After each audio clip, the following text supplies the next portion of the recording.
Hey everybody, what's going on? Hope you've had a safe and awesome week. Oh, what a week it's been. First time in a long time I hadn't had to go move more stuff. We're officially all the way out. I got a couple things I want to talk about before we get into it. First of all, dropping a pre-save link. There's a book that Comics Tribe did a while back called Chum. I talked about this book before. It's a crime surf noir where you see sharks on the cover and sharks are actually used in the books. I love comics like that. They are doing a hardcover, not only a hardcover, but a die cut hardcover. And their hardcovers, y'all. I wish I would have grabbed some before the show. Their die cut hardcovers are phenomenal. This one, I've already they've already showed it off. It's shark mouth with the main character in the mouth. You open it up and it's just a big shark mouth with the teeth. Thing looks awesome. I'm definitely going to try to grab that, even though I do have the trade. Again, it's an awesome story. Sharks are used. I love when they do that. Also, this week, we are doing Wounded Warriors Week, where percentages of money go to charities that help our veterans. The shows pretty much get to choose which charity they're going to support. So you want to check any of that stuff out? Scan that QR code right there. Sign up, become a member, all that fun stuff. Super chats, all that stuff helps us out, helps us keep the lights on, helps me to get paid, so I can do these shows because I'll have a house to do them in. So just throwing that out there. That's what I do. Make sure you check it out. One more thing I want to call attention to in case I hadn't talked about it in a while. Comic shops, LCSs don't always have to be local to you, right? If you find a place that you dig, they can be your LCS even if they're thousands of miles away. Now, we order comics from different folks. Since we moved, I have not personally been in the shops around here, but Sean was getting our books, our absolute books, from a place called Third Eye Comics. I believe Third Eye is in Baltimore. I just put in an order with them, I think right before we moved, for some books. I can't wait to show off. The thing is, since a lot of what the two of the books that I ordered were pre-ordered, it won't ship until that last pre-order comes in. Two of the books are out. Just waiting on the third one now. One of them, we're going to talk about it on this list. Another one, we're still going to talk about, but it's not on the list. So do yourself a favor. Check out Third Eye Comics. Great shop, great people. I want to say, and I'm going to have to ask Kyle about this. I want to say when we went to Baltimore to help Kyle with PoFest, I believe he took us to a Third Eye Comics. I believe that's the comic shop we went to. So make sure you check that out. Okay, so we are going to jump right into this. I can't wait to bring him on. We're just a dynamic duo tonight. We got the weird one from Weirdos. Hell, Hydra! What's going on, boss? No, not much, brother. How you doing? Pretty good, pretty good. This brings back memories, just the two of us. I know. I know. 67 episodes, man. You've been out doing this over a year already. It's nuts. Isn't it? It really is. We've had so much fun doing these that always. Every week. Yeah. See, what people don't know is when we go offline, we actually stay on here and talk for another 2-3 hours sometimes. Yes. Sometimes we have so much fun. To the detriment of Ed, where he's you're an hour ahead of us. Yeah. So 3 o'clock. One of you guys say, I got to go to bed at 3 o'clock. I'm like, oh crap, that means it's 4 o'clock here. Hey, Lorena. Hey, Lorena. How you doing? What's going on? I read one of these books. I made sure to read it because you reminded me when you talked about it last night. And I'll get to that in a second. That'll be tomorrow, Preston, at 2 o'clock Eastern. We're going to be doing another basketball watch party tomorrow afternoon at 2 o'clock. Folks, just in case you haven't yet, there it is. Scan that. Check out Weird Oaks Podcast. Check out the March Madness stuff. I'm not even a sports ball person, and I watched it just for the commentary. Dude, when you pop on and say go sports, we both laugh every freaking time. Go sports and go blue because I like that color. Yeah, apparently so does my purple shirt that likes to look blue on here. I don't get it, but hey, it works. Maybe it's a sign. No lie, I do have Michigan Wolverines hats. Nice. I don't know where any of them are, but it's not because I liked sports. I just like the way the hats looked. So Very I think nice. I even had one where it was like some weird like claw mark through the top of it. Oh yeah, I got that one. Yeah. Yep. Michigan makes some good hats. So I got about 50 of them. So yeah. Some of them are damn near 30 years old or more. Yeah, so we're going to talk about some books that we read, some stuff that we watched, some trailers we watched. Have not started Daredevil season 2. That's mainly because I am more of a binge person. I'm waiting for some episodes to build up. I noticed that this time they only dropped one episode so far. Same thing with Invincible. I'm going to let some stuff build up with that. Really excited for both those shows. There's still a ton of stuff I need to watch. Penguin. Still need to watch Penguin. When you do, you're going to love it. I've been telling you that for like 6 months now. I'm very positive. I'm very positive I will. Too funny. Dork, Thor, Hulk, Detective Comics, Captain America versus Aliens. Damn good read. Yeah, there's a couple of those. I need to get on that Mortal Thor. I heard good things. Hulk, I really want to get on just because when we had Philip Kennedy Johnson on the FOC show and had him talk about it, he just sold it. Slowly but surely improving, Lorena. Thank you for asking. I appreciate it. Still a lot of pain, but physical therapy's helping out. But it's going to be a long road, but I'm not giving up. So, but thank you for asking. I really appreciate that. Yeah, on a little bit of an aside to go with that, you have no idea how great it is, and keep doing it. Don't ever stop doing it.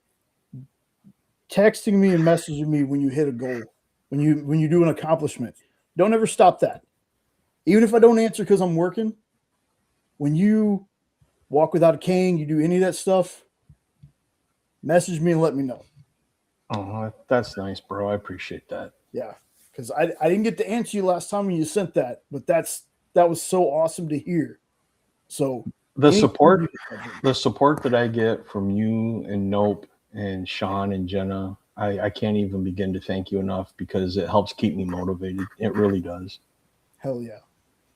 I love all y'all. Y'all know that already. Exactly. We love you. That's why we tell you, man. Thank you. When your old ass moves around, you let us know. My old ass. You bet. You got it. Thank you. I'll earn your respect at what? 160? 150. 150. Yeah. Okay. When you're 150, I will respect you as my elder. Until then, like I said in the message, suck it.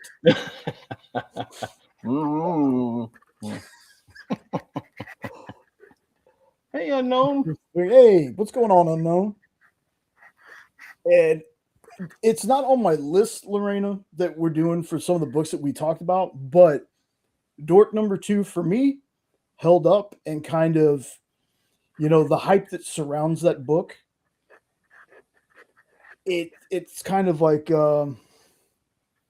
cool. They really hyped up this book, but it's still good. Like the hype didn't kill it for me. Like sometimes some hype does. That's what I keep telling myself, Lorena. Thank you. Yeah. We're gonna have you running marathons in no time. Yeah, don't get carried away. I wouldn't have ran a marathon before I fell. Oh, that's true. I'll run one in a car. Hey, yeah. So, and there's a trailer that I forgot to grab it. I want to say it's called The Hive. and it's got I cannot remember the actress, but she was America Chavez in Doctor Strange in the Multiverse of Madness. Which I'm gonna be honest, folks, I actually liked Doctor Strange in the Multiverse of Madness. Okay, sorry, I'm kidding.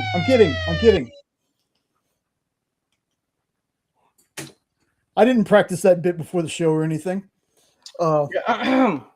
Before the show, I'm in the back room waiting, reading a comic, and he hit that without telling me and scared the absolute crap out of me because I had my earbuds in, ready for the show, and all of a sudden, wham! I'm like, what the hell? And he come on laughing. I'm like, you got me, good one. The reason I wanted to use that today, folks, is because I was setting up my my ring light, and I was like, you know what? I never messed with this button down here, and found one that looked like flashing police lights, and I said, okay, I got to use that at least once. So there we go. There's my one that I wanted to use it for. Glad you stopped by, Unknown. Yeah, really if you're appreciate interested, come check out the Weird Dopes tomorrow at 2:15 for the Michigan game. We'll be streaming it live, so come check it out if you're interested. Yes.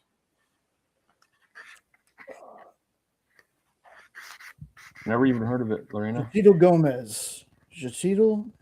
I cannot pronounce that, but yes, that is who that is, Preston. Thank you. I watched parts of that movie. What a wild movie that is. Like you just gotta have to read the synopsis on it. It's a wild movie. How many Spider-Man #1 issues did you pick up? None. Same. I do have a like I said, I did do an order for some books from Third Eye, and I'll go ahead and say it because I said it on the show. I got the David Nakayama cover of the Superman Spider-Man. Yes, this one's Superman Spider-Man with the color bleed they call it. But the main reason I got it was because it's Kingdom Come Superman on that cover, and plus David Nakayama does great art, so that's one of the covers I'm waiting on. And Lorena the Shield is my favorite character. The chicken kind of is getting up there, but the Shield is my favorite character too. So there needs to be a Shield Axe crossover. Oh, and people who know what I'm talking about, that would be epic. Yes, very much so. So let's see. We got some trailer things here. Now this one I saw a while back, and I remember talking about it. But that looks so good. This is so an Ed movie. The creepiest looking Pinocchio you'll ever see. And Robert Englund, yes, Freddy Krueger, is voicing Jiminy Cricket. Oh my God. I loved this trailer. I've watched it like 10 times. And the whole premise behind it is Pinocchio wants to be a real boy. But in order to do that, he has to eat the body parts he needs.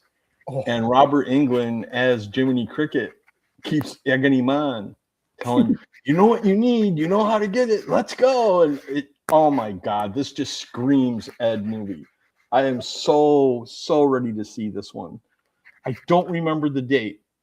I can't remember when it comes out, but it's soon. It's really soon. I want to say this was April 10th.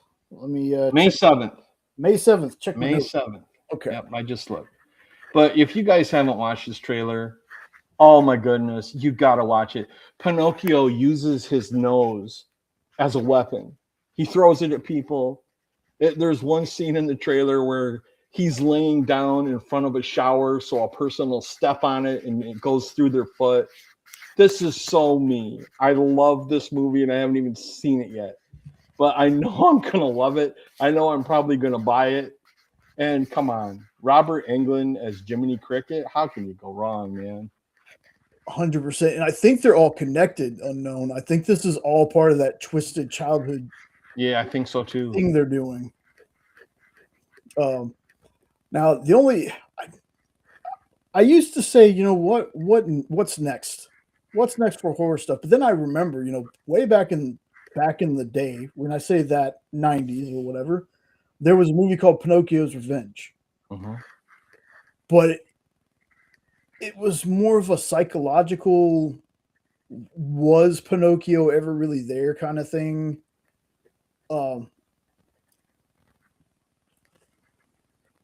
The Chainsaw Monsters Are My Business. That's a great book. It is.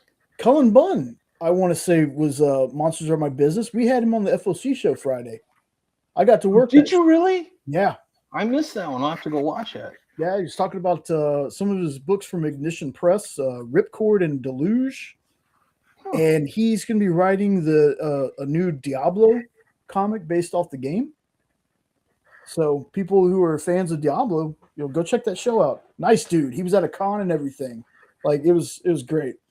But yeah, this is all part of that twisted childhood stuff that goes back to Winnie the Pooh, Blood and Honey, the Peter Pan movie they did. Yeah, this looks creepy as hell, and I'm with you on that. Robert Englund is just, you put him in, especially in a horror movie. You put Robert Englund in a horror movie. His Phantom of the Opera movie that he did. Oh, it's fantastic. Most people don't even know about it. I love it. I have brought that up so many times to folks, and they don't even know it exists. I'm like, oh my God, you've got to watch it. Yes. But there's one particular part in this trailer where he uses the Freddy voice. And I've listened to that over and over just to laugh. And speaking of which, he wants to do another Freddy Krueger movie at the age of 70. How old is he? 77, 78? 77, yeah, something like that. And you know what? I'm great with that. I'd love to see it. Because if Mel Brooks can be yogurt at the age of 99, we can have a 78-year-old Freddy. I'm okay with that. And here's the thing: we're gonna skip ahead a little bit because that was actually something I wanted to talk about. Oh, I'm sorry. No, you're good. You're good. Yeah, I kept seeing this thing that said he was saying that, but every time I clicked on it, everything I clicked on took me to a video that he had with, I think, Bloody Disgusting, where he says that he can't be Freddy ever again. It's too physical for him. Live action. He did say something about if they ever decided to do like an animated Nightmare on Elm Street, he would 100% voice the character. Hey, I'll take it. Yeah, I'll take it all the way. Because trust me, when I saw that headline, and all of them said it too. They were all saying he wants to play Freddy one more time, and he was like, it's too physical. It's too physical for him. Snapping his head back and forth, having to move too quickly. He says, I know that, he can't play the character like he used to. Which, I mean, he still played the character well into like, oh my goodness, what was the last movie? Wes Craven's New Nightmare? Freddy versus Jason? Freddy versus Jason, I think, was the last one. Okay. I'm pretty sure that was the last one. But heck, even if he just did like a Crypt Keeper type thing where he introduced shows as Freddy, I'd love that. Like Freddy's Nightmares? Yeah, exactly. Oh, exactly. I loved that show as a kid too. Oh, yeah, me too. But animated, I'd be all on with that too. Yeah. And while we're talking about him, I mean, it's been a couple months, but I'm still so happy that on Halloween Day, he got his star on the Walk of Fame. Yes. That was so fitting. And I was so happy. And he was so happy. And they also, I did a short on this one. They did a release of the original Nightmare on Elm Street in 4K on DVD the same day. And that is just so cool because he was so proud of being in 4K. And I just love him. I love that man. All the way back to V when he was Willie. Mousy, I love that mousy. Mercy, mercy. Yeah. Before we move on, he is a legend, and it's not just because of Freddy. He has made some awesome cameos in movies. He's been in movies where Urban Legend. I don't know if anybody remembers the movie Urban Legend. He was the professor in that. Mm-hmm. He was in an episode of Stranger Things. Yep. Yeah, like now he's Jiminy Cricket. I can't wait for that, dude. Like I said, he's just for me. He's the Mount Rushmore of horror movie villains. Easy. Just terrified me as a child. Like I've said this before. My parents were kind of lax when it came to what I watched. Like I was watching 48 Hours and Beverly Hills Cop when I was a kid when they came out. But Freddy was different because that legitimately gave me nightmares as a kid. Scene in, I want to say, Dream Warriors, when Freddy turns to that big worm or snake and he's like eating that girl. Swallowing that girl? Yeah. Stuck in my brain forever. He's got so many classic one-liners too. How sweet, fresh meat. I just love that character. And Lorena, you should do a Freddy marathon. I'm gonna tell you, outside of Freddy's Dead, that I still have fun with. I still have fun with Freddy's Dead. He's still terrifying, but he gets a little more comedic later on in the movies. The first two are legit true horror. Yeah. And then after that, they put that little twist of humor, which to me was just adding a little seasoning to the meal. I loved it. Yeah. I love how he developed that character. And my absolute favorite Freddy movie is Freddy versus Jason. Because they made it for the fans. Yep. They had fun with it. And Freddy Krueger stabbing the hell out of Jason. Why won't you just die? Oh my God, I lost it. I love that movie. I watch it every year, maybe 2-3 times a year. I love that movie. That reboot never happened. It's a piece of crap. It never happened.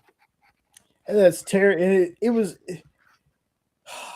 I love Jackie Earl Haley too, man, but that just wasn't for him. It just was. I don't know what they were thinking with some of the decisions, but yeah, I'm wondering that same thing, Preston, and they're gonna have him. They're gonna have him do it. He's got to at least say the line.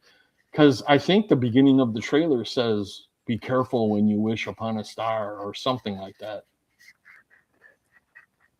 And yeah, unknown. The trailer's crazy. Freddy versus Jason. I love that movie. I totally agree, Lorena. It's awesome. I love that movie. At the end, when he's walking away and he winks at you. Oh, beautiful. I didn't want to say anything more, even though I'm sure there's a 10-year moratorium on secrets, but I didn't want to kill the ending in case somebody hasn't seen it. But that ending was just great. There were so many things. Like I read a lot of what they were planning on doing. There was going to be a cult of Freddy. Jason was going to be like some girl's resurrected boyfriend. He was going to have a Trans Am or something. Like there was all this crazy stuff, and then they were trying to do a versus Ash or a versus Pinhead or like some weird hell tournament was like a plan for after that movie. Like it was just, it's wild. Look that stuff up, folks. They wanted to do so many things with these horror characters, and I really wish they would. Oh, I really wish they would. Me too. I would love to see like an Avengers type movie where all those guys are in a movie. You got Michael, you got Freddy, you got Jason, you got Leatherface. I don't even care what they do with it. Take my money. I would love to see that. Oh, wow. Yeah, we are. 23 years. Yeah. Came out in 2003. Mm-hmm. Oh. Yep. Oh, goodness. Oh, thanks, Unknown. Appreciate that. Yeah. I don't feel old at all. Mm. So the next trailer was one that I saw a while back, but I totally forgot it. The Yeti. Another great one. This one looks like a lot of fun. It really does. If you like cheesy monster movies, this looks like it's going to be a lot of fun. And while we're talking about it, did you ever watch that Yeti documentary? That I told I you still about? have it saved. Oh, dude, Like, I still have it. There is a documentary out there, people, and it's called Russian Yeti. It is so amazing, and it's a documentary. It's not fictional.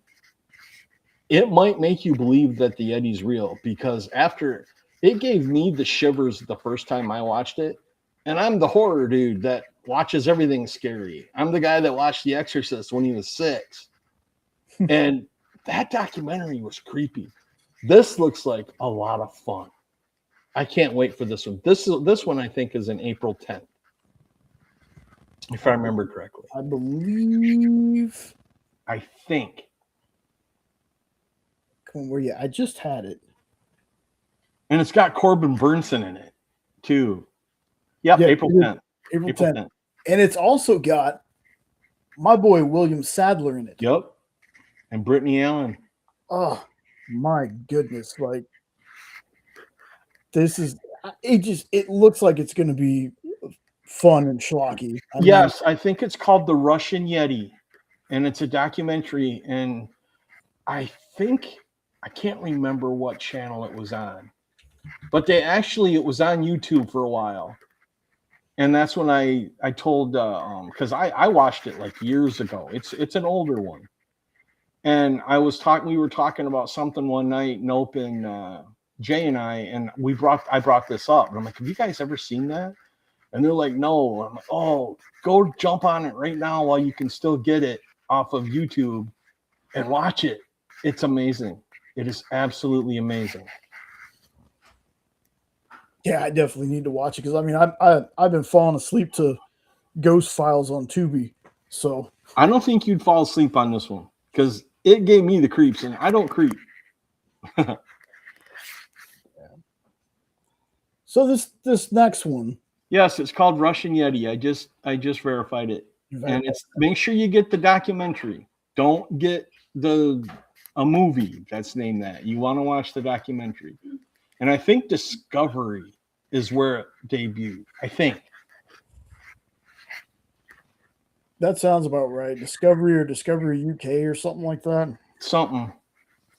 But it's excellent. It is. If you want something to creep yourself out, especially like I love watching it like anytime, but especially near Halloween, because even though I've watched it like 4 or 5 times, there's a certain part that every time my hair stands up on my arms, and it just. I want to believe, as they say on X-Files. But this is some of the most crazy footage. You see actual footage of pictures that the Russian KGB had, because what basically happened is a bunch of kids. Do you mind me talking about this for a minute? No, go ahead. So what the whole premise of the documentary is, there was a group of college kids that wanted to hike up to this peak in Russia. And on their way there, and this is not a Blair Witch trick or anything stupid like that, they disappeared and nobody could get a hold of them. And they sent out search parties. They found the campsite. The tents were all destroyed. They found some of their bodies where they were like in their underwear or pajamas, where they had abandoned. Now, keep in mind, this is in like Siberia, and there's like feet of snow. And when they analyzed the tents, they found where they had cut little slits in it where they could like look through it, like something was scaring the shit out of them. Some of the bodies they found, the backs were broken in half backwards, and they were all missing like their tongue. Dude, you guys. It's a great documentary. You've got to watch it. Was that also someone where they found some of the bodies, like somebody had dressed them in the other people's clothes or something? I don't remember that. Because there was some kind of thing, something. You got to be careful because somebody made a movie with a similar title, and that's not what you want to watch. I think that's it, Lorena. Yes, I think it is the Dyatlov Pass. Hey, Dan. Good to see you, man. On, Dan?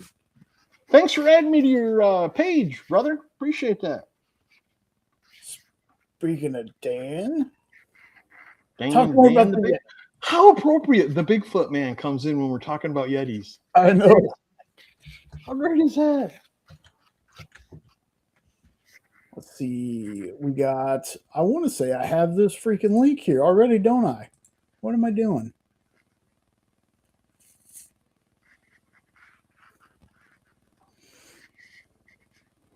No, I don't. Take it, stall it.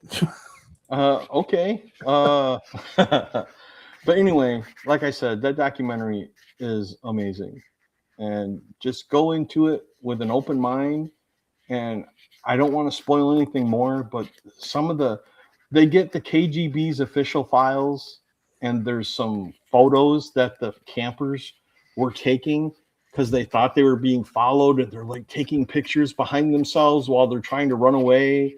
And they've got pictures of the actual campsite where they found it and pictures of the tents with the slits in it.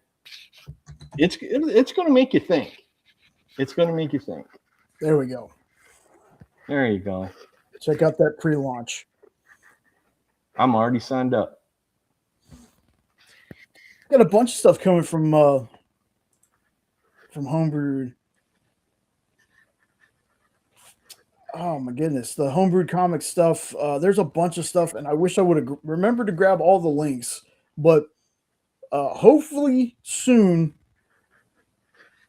I want to have Dan on here and some of those guys. And again, you and Nope are more than welcome to be there when we talk, because it's just going to be talking about some of their stuff. I would love that. But Dan and them have got some great stuff coming out. Crit, y'all. Crit is a book that I'm not a D&D fan by any means. I'm just not an RPG person. But Crit is a book. It stands for Constantly Running into Trouble. And what the book is the writers and the creators play a D&D campaign, and whatever happens in their campaign, that's what they put in their comic. So you're basically reading what they played. And it's a lot of fun. I have a Crit shirt that I probably need to get a new one for because it's kind of coming apart because I've worn it out. But yeah, really fun stuff. Bigfoot Knows Karate. We've told this story 100 times. I'm going to tell it again. Sean and I, when we used to be able to do Kickstarter corners a lot more, when he had a kind of a different schedule, we would just scroll through Kickstarter in the comics section. And we were looking at Savage Sasquatch, which looked really good. But then Sean saw Bigfoot Knows Karate. So we ended up backing it. We got the digital, and he and I read the digital on our TV. We get to a certain part of the book, and it's basically holy shit for the rest of the book. Mm-hmm. Like, the title tells you what the book is, but it doesn't tell you anything at all at the same time. Do you remember when Henri used to do like the Friday interview shows? I think he had Dan on there talking about Bigfoot, and that's how I was introduced to it. He did, because Kyle got with us, and he was like, "Hey, do you know how to get a hold of Dan Price?" Because I think he also was on with Dan Wickline once, or it could have just been with Henri. I know for sure he was on with Henri. When he was on with Henri, that's when I signed up for his Kickstarter, because just hearing him talk about it, I'm like, oh, hell yes, I've got to see this book. Love it. So absolutely love it. It's so over the top, my kind of book. I loved it. Yeah, and I tell people this all the time. Indie creators are like, they're great because not only do they make awesome content, but 9 times out of 10, if I reach out to one of them, I'm going to get an answer back, or if I want to talk to them, especially if, you're really big behind their project, man, they love that. So like, even I can be friends with folks, but I don't back their books just to back them. I back them because I enjoy it. Like, I just happen to have very talented people I'm friends with, and I love all their books. Okay, yeah, it was Henri and with Dan Wickline. Cool. Yeah, I think the hookup came from Sean because Kyle messaged me, but I didn't see the phone, so it might have been, Sean doesn't work there, but Sean still knew how to get a hold of you. So yeah, I'm glad that happened, and I'd love to have you on more. I know that Henri had a Kickstarter party. God, it feels like a couple months ago now, and I think Dan was on there too. Dan's also been on with Mog and Mel. Yeah, we just need to get you on more. And like I said, I really want to get you on here with everybody so we can talk and hang out. Dan's just as cool in person as he is in those videos, folks. Got to see him at Comic Palooza one year. Took us to an awesome Mexican restaurant afterward. Big party of us. Great food. It was fantastic. Can't wait to see you again. We saw him when we went to Bedrock Comic Con, which I think we're going to make that a normal thing that we do now, going to Bedrock City. Very smaller, a much smaller con. Very compact. Does a little bit better with my anxiety when it comes to things like that. And it was a lot more comics and artists and stuff than it was like there wasn't a whole bunch of TV stars, because honestly, it was like a really, really close, compact place. But yeah, y'all check out Dan. I'm not just saying that. I'm not just blowing smoke. He does great stuff. Him and Casey Allen and the folks over there, just really check out the book. Get some back issues of it. I never recommend a book that I don't love, and I highly recommend Bigfoot Karate. It's fantastic. Speaking of Bigfoot Knows Karate, except for not at all, Faces of Death. Oh, another good one, and I think this one comes out on April 10th too. So, do you remember the movie Untraceable? Yeah. That's what it's giving me, that vibe. For those of you that haven't seen Untraceable, it's basically that this killer puts up a website, and the more people that watch it, the faster somebody dies. He puts them in like traps. And it's given me that kind of vibe, except they're starting with the original old Faces of Death from the 80s video. Yeah. And it's based on that video is what this killer is doing. And it looks like it's going to be an over-the-top, fun slasher gore fest. And it looks like they've taken a serious tone with it. So I am so hyped for this one. This one looks really, really good. Children of the 80s and 90s, you might remember those Faces of Death movies where they were like, if you can last the whole time without vomiting and blah, blah, blah. Yeah. And a lot of those you watched was either unfortunate, like, don't get me wrong, I eat meat and stuff, right? I eat meat. I don't want to see how it's done, though. Like, I don't need to see that part. And they would put in some obviously fake stuff in these videos. I think the only thing that I remember seeing outside of the animal stuff was the video of the diver. Oh yeah. They got his leg bitten off by the shark below the knee. That's actually real. That was a real piece of footage. Yep. But a lot of the other stuff, it was fake. Yeah, it was. So they actually have the VHS case in the trailer, Preston, and they talk about those movies. Yeah. That's in the trailer. So in the movie, they're talking about the movies from the 80s and this guy basing his new website on that video. And it looks like gory fun to me. It does. And I'm a big fan of Dacre Montgomery. I wanted him to be Manchester Black or Nightwing. But Dacre Montgomery, the Power Rangers movie got a bad rap from a lot of people. I enjoyed the Power Rangers movie that he was in. I loved him as Billy in Stranger Things. Yeah, I'm a fan of this guy. So I'll more than likely check this out too, just to see what it was. And yes, Dan, Faces of Death was gross. A lot of it was fake, but a lot of it was gross. Totally. So let's see. The next one we got up. This one, it's like childhood coming back to me. Oh, yeah. Scary Movie 6. And the thing is, not only does the trailer look like it's going to be a lot of fun, but the Wayans brothers have released a statement that this is going to be the most offensive and provocative movie that they've ever done. And they said, if your feelings get hurt, you're welcome. Oh, I can't wait to see what they do to offend people in this movie, because for just the stuff they had in the trailer was like jaw-dropping laughter for me. I don't know about you, but yeah. it looks so deliciously naughty. I can't wait. I dropped out of these after the second one. Like I tried to watch the third one, just wasn't for me. So I hadn't watched one of these in a while, knowing that the Waynes are coming back. Because I've said this before. I said it to you in Note. In Living Color was one of my favorite shows as a kid. Same.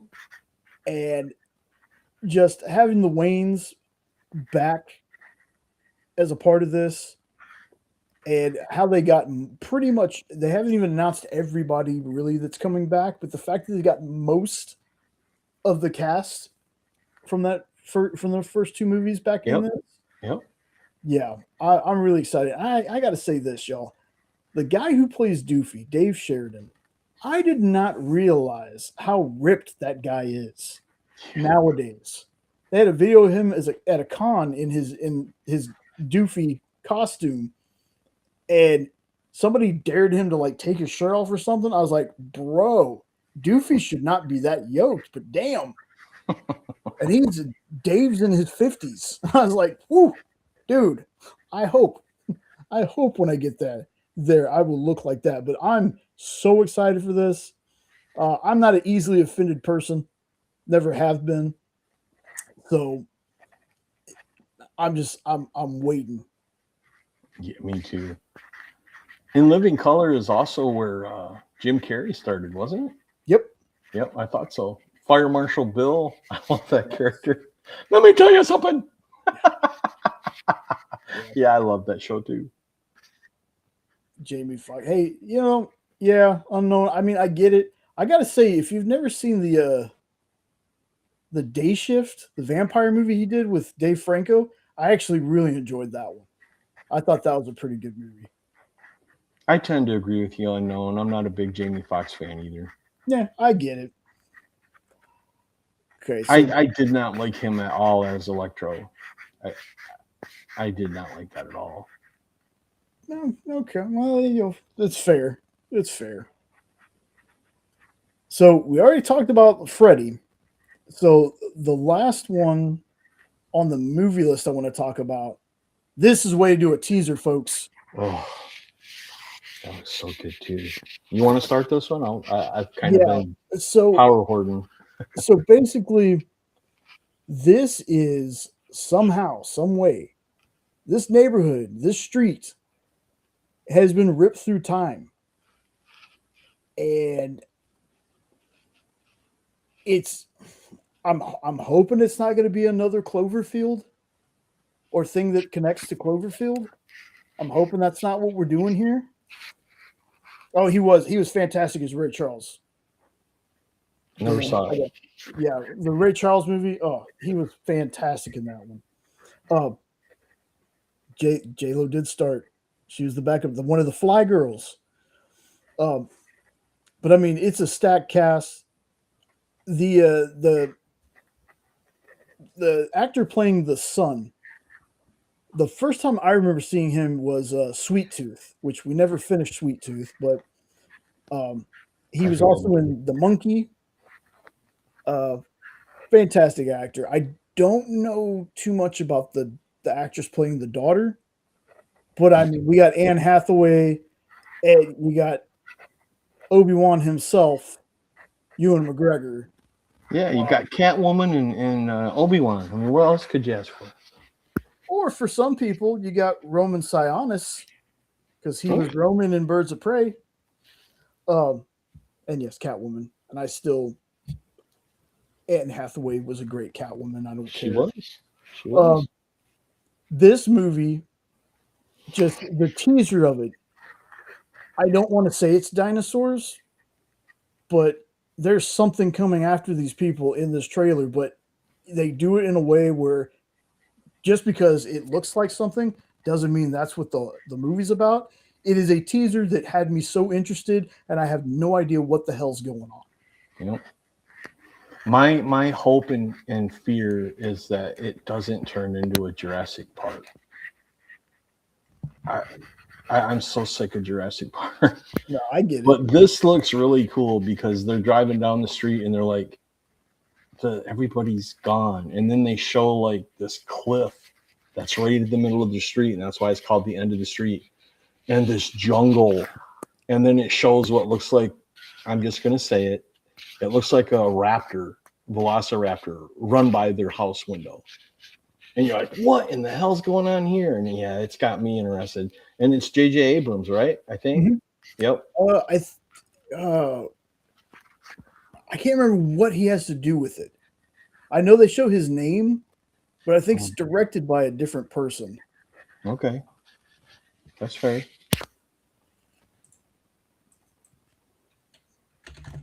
Hold on. I was just doing the same thing. I'll let you do it. Let's see. End of Oak Street. Directed by David Robert Mitchell. It's produced by J.J. Abrams. So AJ's producing it. I think that's the same director that did It Follows. Yes. And that's one of my favorite horror movies of all time in the last 20 years. Yep, that is who that is. Oh, now I'm even more excited. I didn't know that. Oh, hell yeah, I'm all over this one because I love It Follows. Have you ever seen it? No, I know what it's about, but I've never actually seen it. That is the best horror movie I've seen in the last 20 years. I love that movie. Makes me so sad to say in the last 20 years because I'm only 30, right? Yeah. Well, that's okay. I can't. The FOC show we had Billy Flake, I believe is his last name, who manages Coliseum Comics. He was running the show, and he was talking about one of the things on FOC was a direct market edition, the 40th anniversary cover for Transformers the movie, right? And the what anniversary? Yes. The 40th. All right, time out. This has to stop. Time cannot go anywhere. Slow down. Oh, it's called The End of Oak Street. Yeah, The End of Oak Street. Yep. And I was like, it came out in 86. I didn't see it till I was about, I think, 5 or 6. Scarred me then, still scars me to this day. I remember watching it. I was like, Spike said a bad word for one. And then, spoiler alert, folks, Optimus dies. I was scarred as a kid after seeing that movie.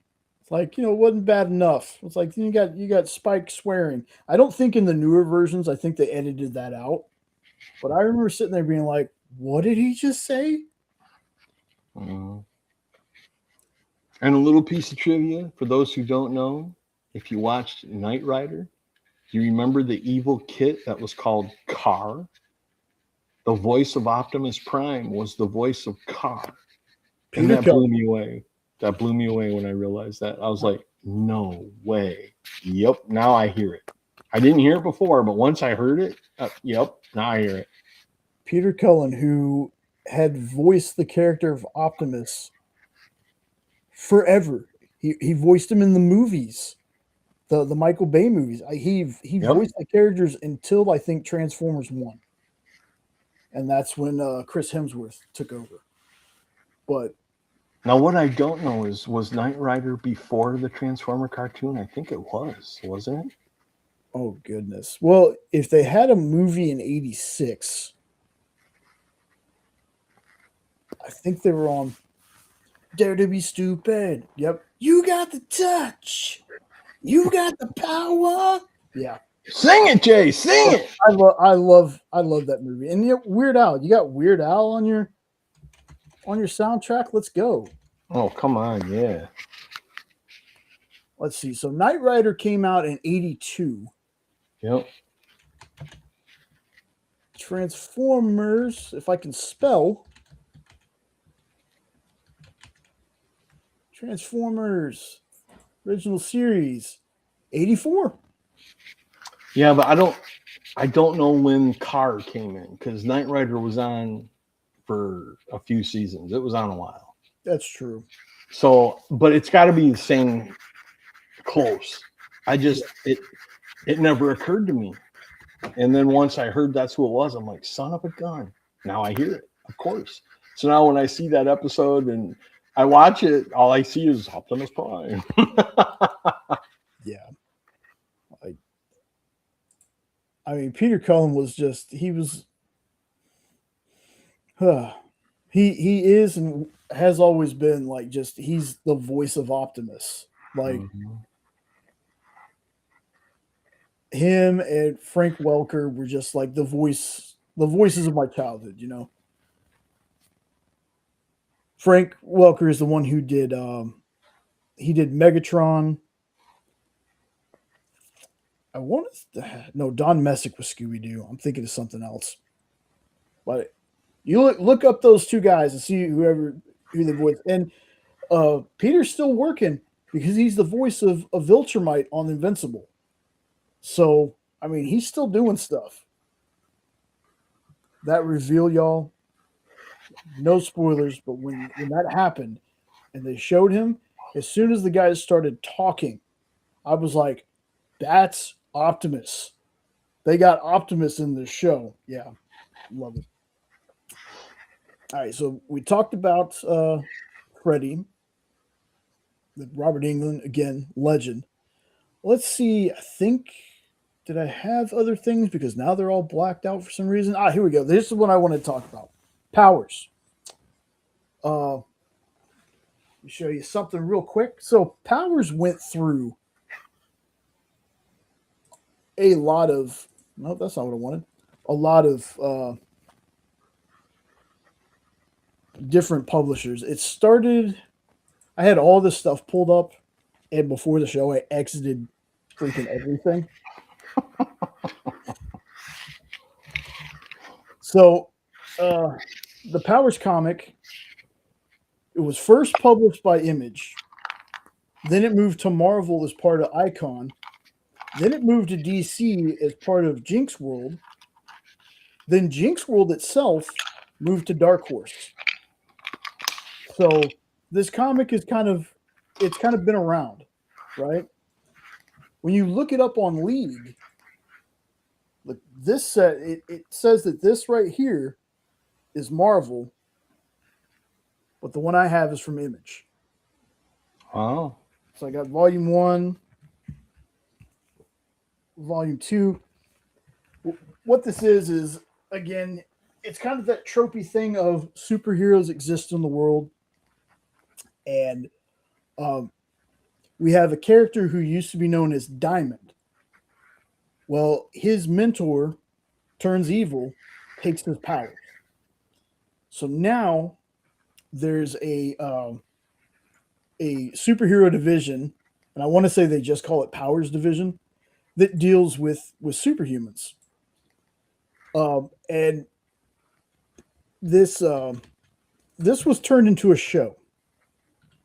Now, the thing about this show, y'all, is a long, long time ago, and I'm pretty sure there might be some folks that might remember this, maybe not. PlayStation tried to have its own kind of like streaming service. So this, I want to say, was their first PlayStation original show that they did. The PlayStation Network, I think, is what they called it. Now, I have recently started rewatching it because it is available through nefarious means. I remember borrowing my friend's PlayStation just to watch the show.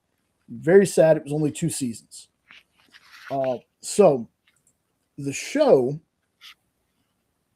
all my pictures are gone, but the show, and I'll pop this off, had Sharlto Copley as the main character, Christian Walker.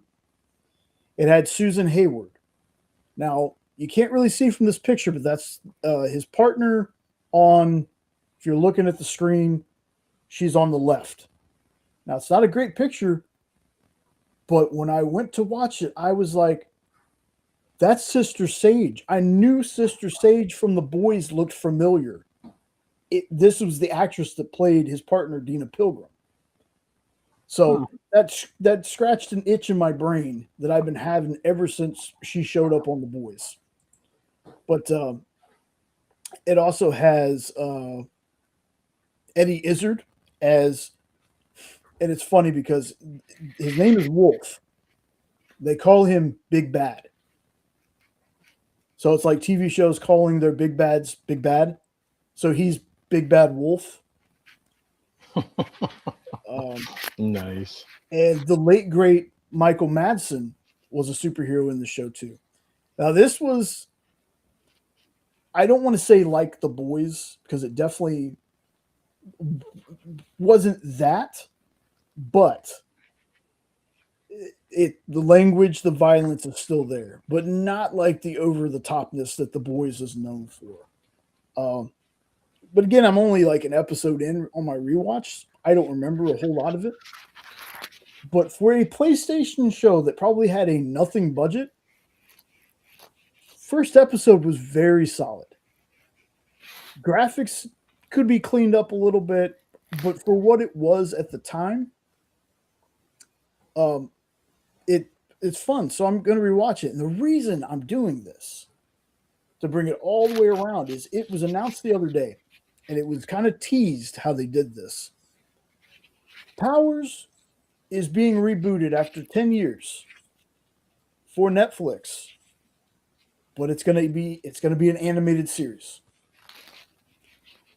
And to be completely honest, I think as much as I love Sharlto Copley and the cast of this show, I think that will be better for the show. And also, not putting it on the PlayStation Network.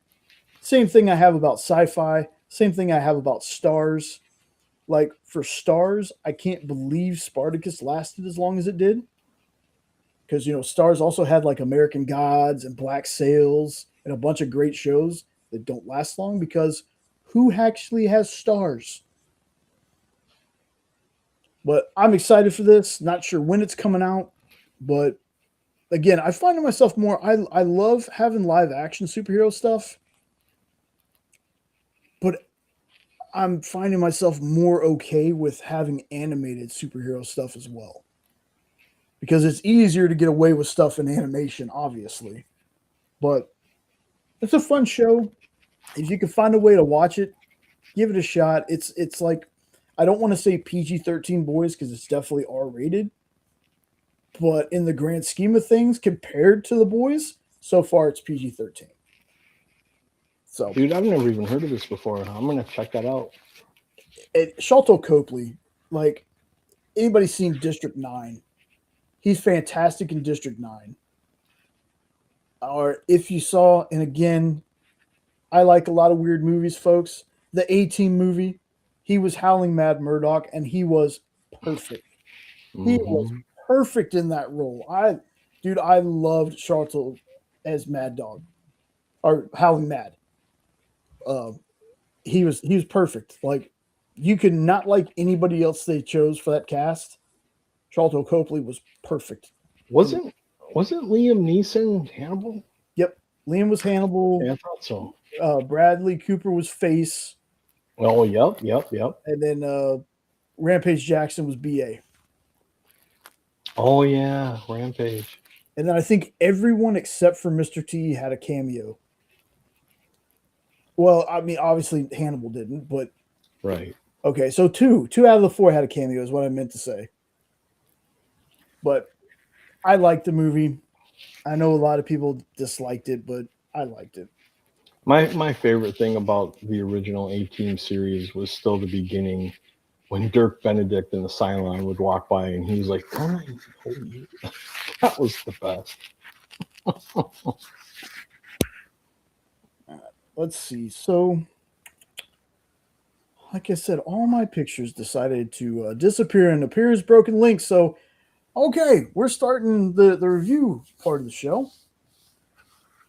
Seasons are available on YouTube. Oh, okay.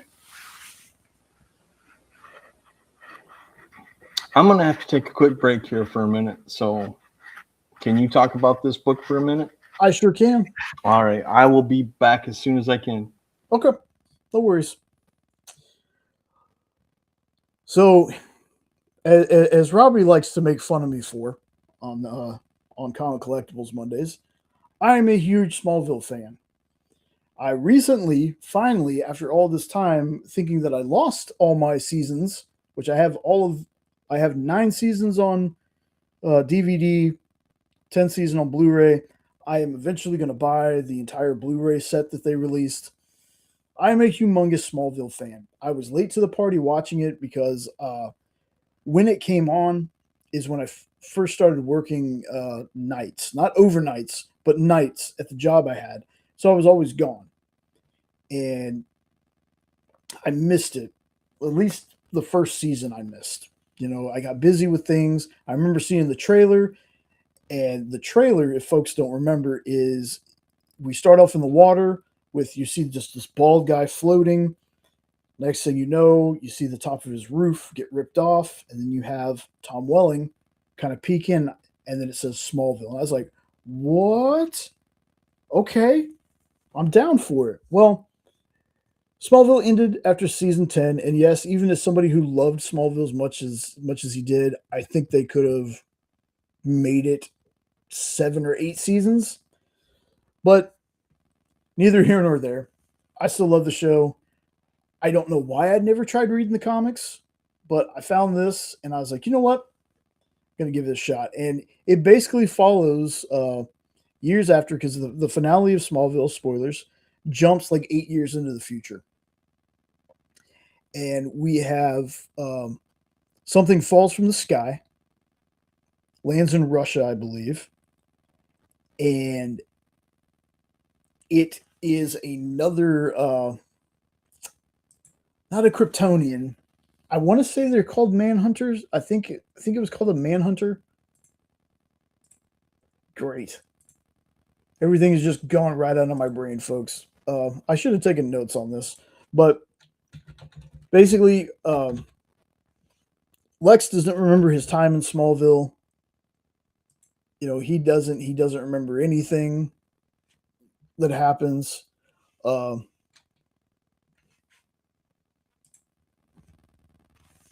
Hold on. I only read 2 issues of this.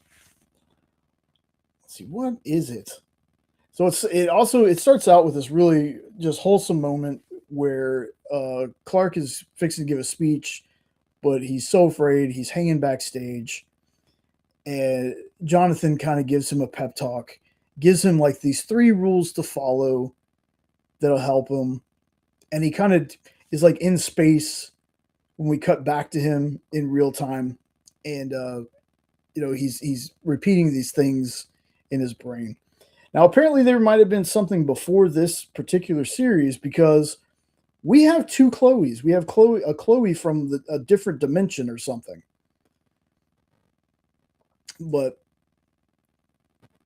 again, if you're a fan of Smallville, if you ever watched Smallville, it's a nice continuation. The character designs don't really look too close to how the people looked in the show. But it's one of those. Oh my goodness, it's one of those things where they'd have to pay likeness rights and stuff like that. So again, this is a fun read. I'm going to continue reading it. I love that there's hints to like the Watchtower that was in the show. The Watchtower wasn't actually up in space. The Watchtower was a literal tower with a clock, and it's fun to see Clark still using the code name Boy Scout, because that's the code name they gave him in the show. But yeah, super super fun read. I'm only 2 issues in. I'm going to check and see if maybe there's a monitor. That's what falls to Earth. A monitor. I'm gonna keep reading this one. Fantastic. I can't talk too much on this. How's it? The story's fun. Like it's a fun story. It's basically Clark is using Lex not remembering him to his advantage because obviously if something falls from space, Lex is going to know about it. He wants to go check on it. They decide, him and Otis, because Otis is in this. That was kind of nice because I don't think Otis was ever really in the show, but it has been a while since that rewatch. Hold on, got to take a drink. So they're going to. He's going to go investigate it. Well, Otis says, I talked to the press because everybody knows about it. Like we're going to show them how good guy Lex is. Well, the press ends up being Clark. And what they do beforehand, though, is they have Supergirl fly over, and Lex thinks it's Superman. So he's like, Superman's heading the wrong way or something like that, and they're going to go check out this being that crashed. So again, only 2 issues in, so I can't give too much more away. But like I said, I missed the show. It did run its course. I knew they had to end it. I was hoping that they were going to do Metropolis next. And there's rumors that an animated Smallville season 11 is in the works. They just need the right people to give the okay. Rosenbaum and Tom Welling, they do a podcast together called Talkville.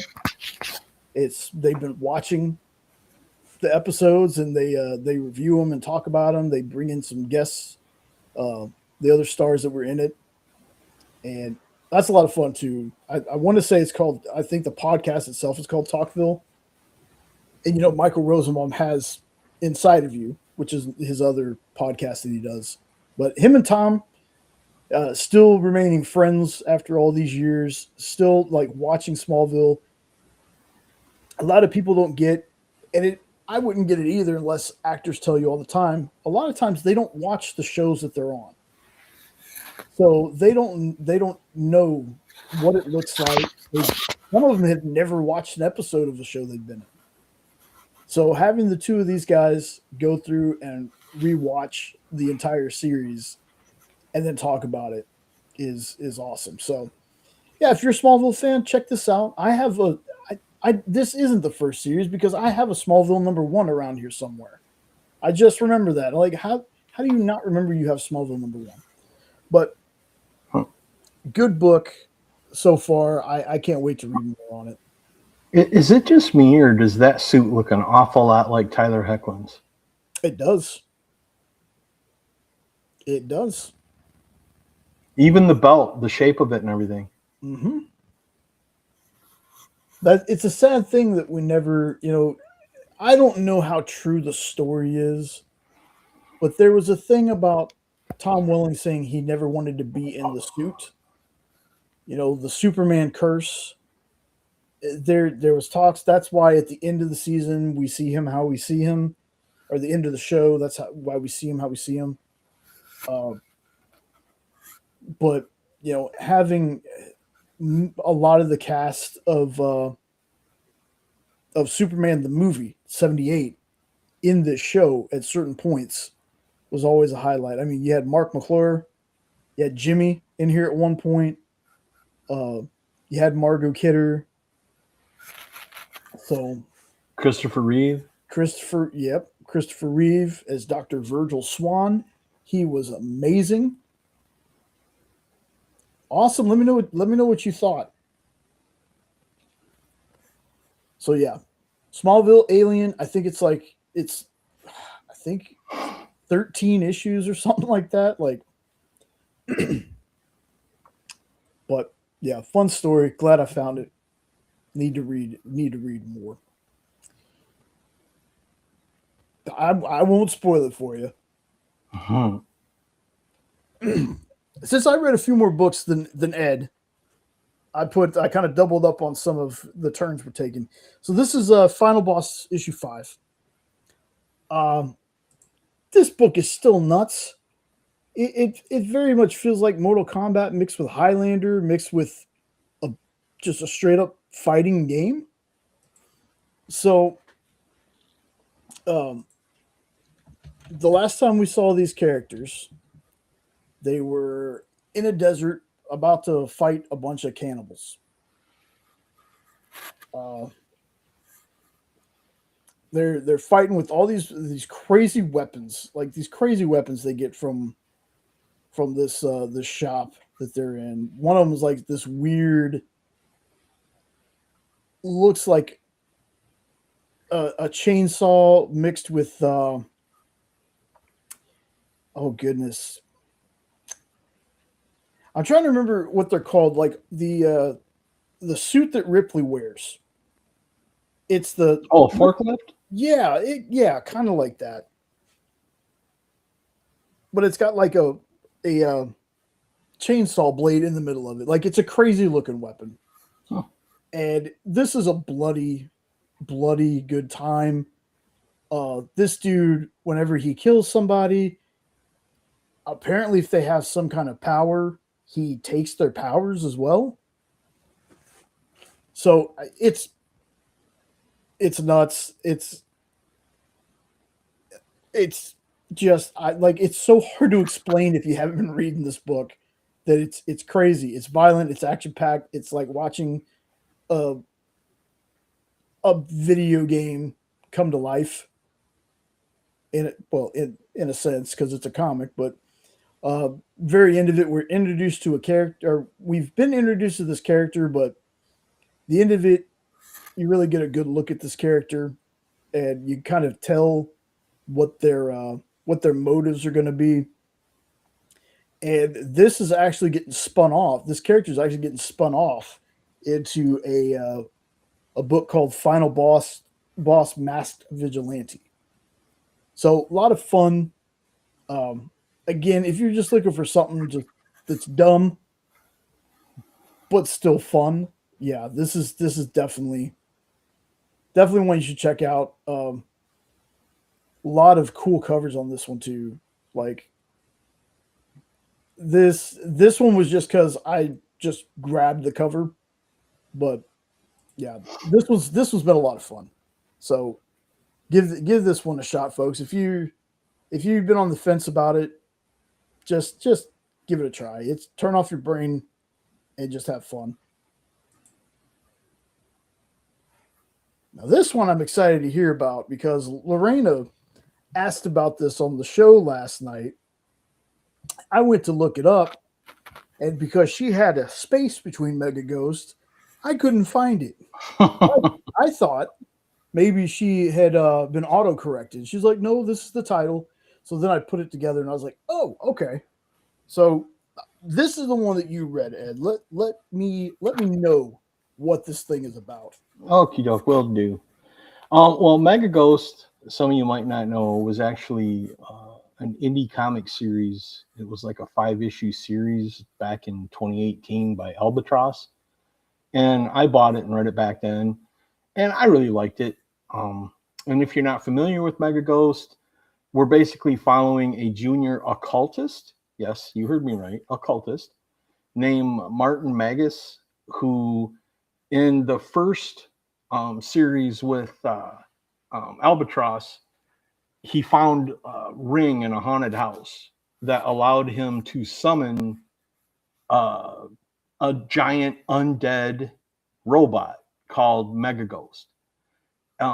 It's very Johnny Sacco-ish. If you watched Johnny Sacco when you were younger, you know how he'd talk into the watch and could control the robot. Well, he could summon the robot with this ring he found. And they defend this town that's haunted. It's called Dunwich Heights. And there's all kinds of supernatural baddies in there. So that being said, with some background, this series actually picks up where that one took off. I was glad it wasn't a remake. I'm glad they continued it.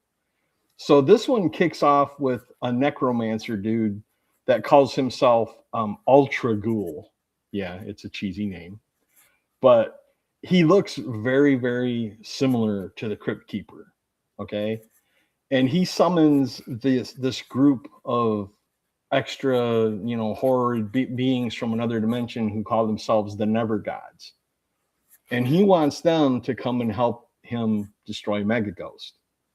But the Nether Gods can't enter into our plane. So instead of coming over and helping him, they send their powers to him. And the powers were called like the dark illumination of something or other. I can't remember exactly. And they, as payback, they demand that Ultra Ghoul collect these relics and summon some monsters to help him figure out a way to break that barrier so that they can get into Dunwich, because they have a beef with Mega Ghost too. So that's where the book starts. And then we flash to a old homeless man sleeping in a sewer, and he's dreaming of a song. They don't explain anything. It was just kind of crazy. You just had to go with it.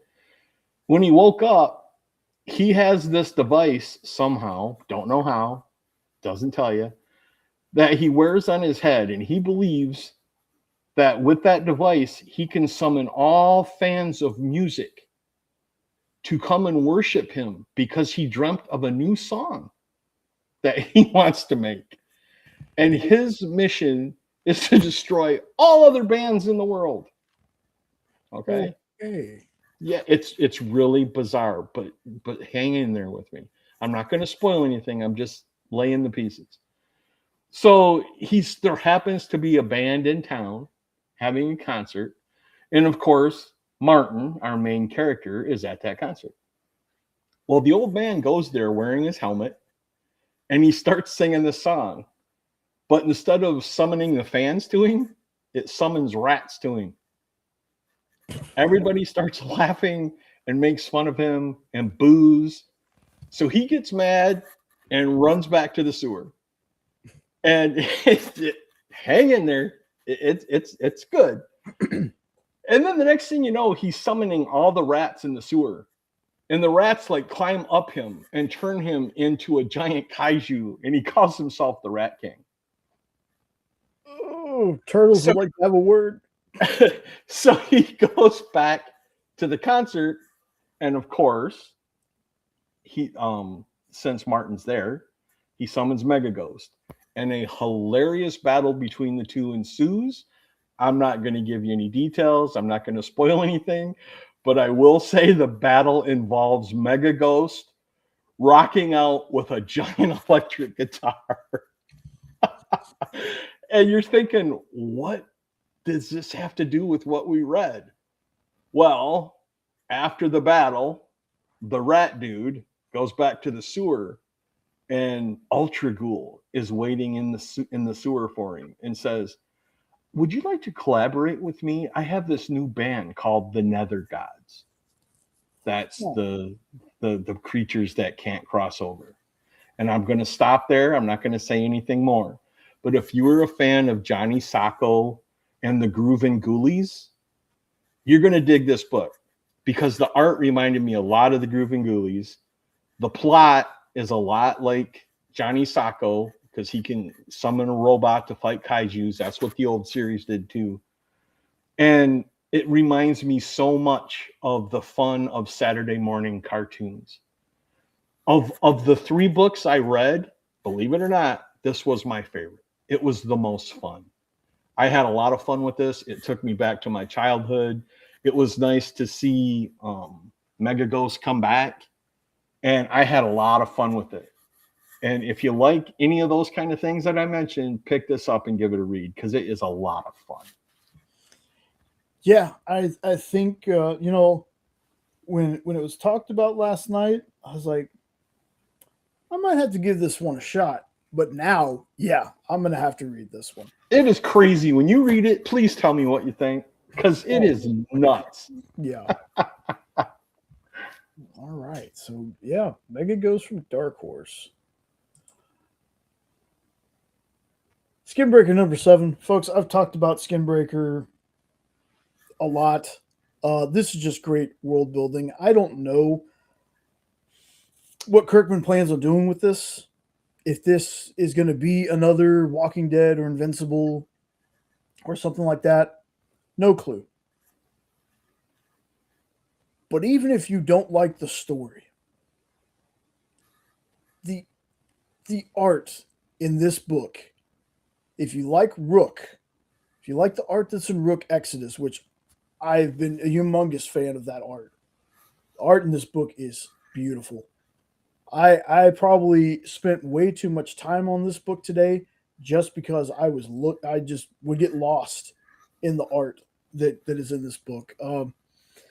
You have the old chieftain coming back and kind of teaming up with the new chieftain because these weird monsters, and I can't remember what they're called, go and attack their camp. You have old school and new school joining forces to save their tribe. This book is just, my goodness, it's such a quick read, uh, but in the best way. Because there's some books that they're quick reads because there's really nothing to them. This was a quick read because I get so invested in the story that before I know it, it's over. So if you haven't at least tried Skinbreaker, give it a shot. And as always, with any books that we talk about, and I say this on the experience too, and I mean it there as well. If any of these books we talk about you end up reading, come back and let us know what you thought. I really want to know, what folks think about these books, even if you don't like them. Like we're not all going to have the same taste. You could read this book and be like, I don't know what you were reading, but this was terrible. You could have that opinion because there's a book that I think I skipped, or I just didn't put it in the spot that I think I did. But we'll get there, and I'm still going to give this book that I'm talking about a shot. But knowing where it came from, and the fact that I'm not a big fan of the series that it's spun off from, I don't think I like it. But I'm still gonna give it a shot. Did this number 7 just come out this week? I believe so. I missed that on League, man. I missed it because I'm digging this one too. I started reading it, and I'm digging it. Well, you know what? Since I talked, very very vaguely about this one, tell me your thoughts on what you've read so far. It's enough to keep me going. I'm only 3 issues in, but it's been fun. I don't want to ruin anything for anybody, but I was a little surprised. I wasn't expecting where and when it took place. Right? I wasn't expecting that, but yeah, it's a lot of fun. I mean, is it better than The Walking Dead? No, but it's worth a read. It's a fun book, and it takes you places that you didn't know you wanted to go. But when you get there, you're like, I get it. And I'm only 3 issues in, and I agree with you, Lorena. I like Finch art too. Oh yeah. Again, they could release. They could jump on the trend of the silent issue, and I'd probably still look at it because it's just, art's so good. All right, let's see. I think it's me again next. Yes, Capes. Capes number 5. Man, you're just all Kirkman tonight, aren't you, bud? Yeah, I have found that much like a lot of people that I'm like, if I see their name on a book, I'm going to read it. Kirkman, ever since I really got into Invincible, has been that way for me. Firepower, I've been loving that. I'm still reading that.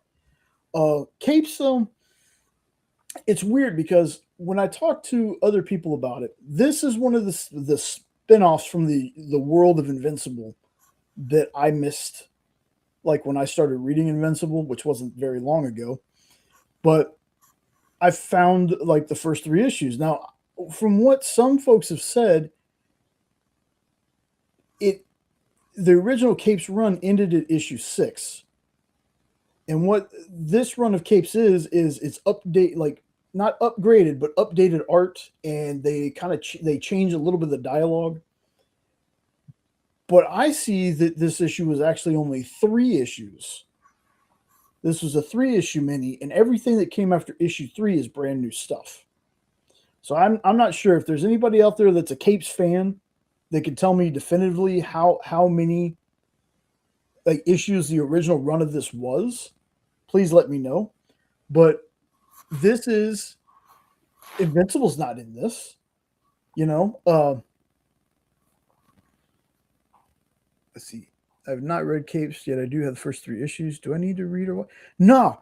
This is basically Capes is heroes for hire, I guess, in a sense, because these folks clock in, they clock out. They have a night shift, they have a day shift. If they do hero stuff off the clock, they write their time in. No, but I need to, Unknown. I need to get on Transformers. I hear great things about it and all that the Void rival stuff and all the stuff they're doing over there. I need to get correct. Capes was 3 issues in the first find. Okay. And it's got a trade paperback out. So yeah. If people can't find the issues, they can read the trade if they're interested. Yeah. So everything after that 3rd issue is all new stuff.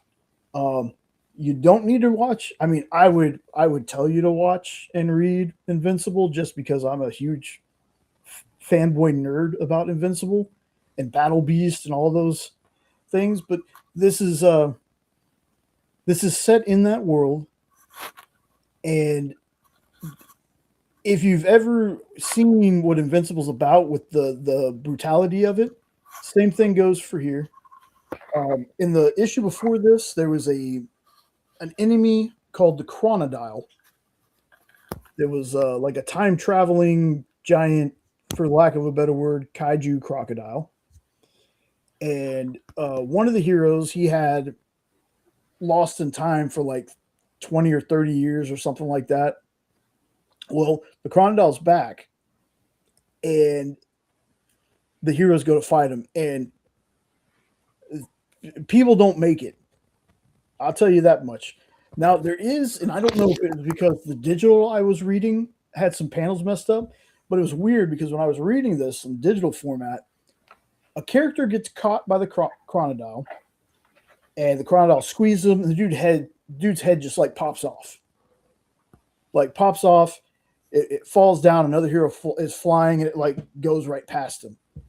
And then like the next 2 or 3 panels, that same character you just saw get his head popped is stabbing Chronodile in the eye. So I don't know if that character's power is making copies of himself.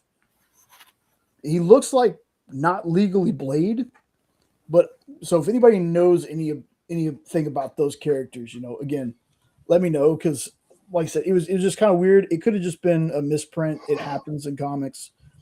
But there's some cool characters in here. There's one that looks like if you took Johnny Storm and Daredevil and made him a character. It's like half Daredevil, half the bottom half on fire. There's a little bit of a spoiler on the cover if you're somebody that's super deep into capes. This character on the front, awesome how that comes to be. This is a fun series, folks. If you're a Kirkman fan, if you are an Invincible fan, even if you're not an Invincible fan, read this book. It's tops. I got to read, like when I found out that you know they were doing this, I was like, oh, it's set in the Invincible world. I went back and I was like, this looks different. And then then that's when somebody told me, oh, what they're doing now is they're reprinting it with the updated art and updated dialogue. I was like, oh, okay. Well, I read those 3, and then on the newer side, I read those 3, and I really enjoyed it. And it turns out if you slap Invincible on it somewhere, I'm going to love it. So this has been great. I cannot wait for more. I have not had an issue of this or an issue of Battle Beast that has let me down. I'm currently doing my Invincible read-through. I say currently, even though I stopped on like issue 15, I'm gonna pick that up pretty soon once I get some time. But yeah, Capes is a great book. Great book. Let's see, what did I get next? There we go. That one's in. I have no idea how this is supposed to be pronounced, but I went with Karis. So that's what I'm going to call it. It was good to me. This is a Xenoscope book. It's a 52-page. They say it's a one-shot, but I don't buy it. I think there's going to be more. But I'm not the biggest Xenoscope fan. I've said that before. But this is a typical Xenoscope book where they steal or borrow or copy or whatever you want to call other stories and then retell them with busty women and monsters. Okay. This one is basically Lady Death with a lot of monsters and cleavage. Imagine that. The monsters, there's one that looks like Cthulhu, of course. There's werewolves. There's one that is Venom's twin. And there's another one that you'll recognize if you're a Stranger Things fan, because he looks exactly like Vecna. I mean, exactly like Vecna. Huh. But to be honest with you, Vecna to me looked like Swamp Thing. Mm-hmm. So I guess they all borrow.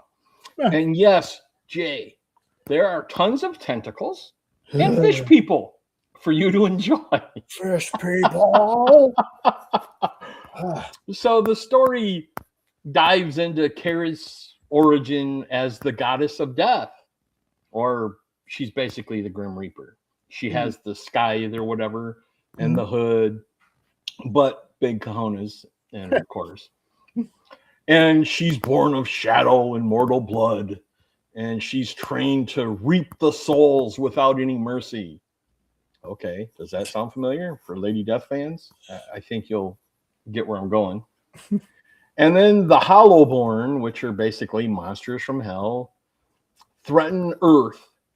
And her cursed book, or tome, as she called it, drags her, and you're going to love this name, Henry Lovecraft, into the underworld, or hell, and forces her to face this shape-shifting shadow monster, and it puts her on trial by all the damned souls and Father Time.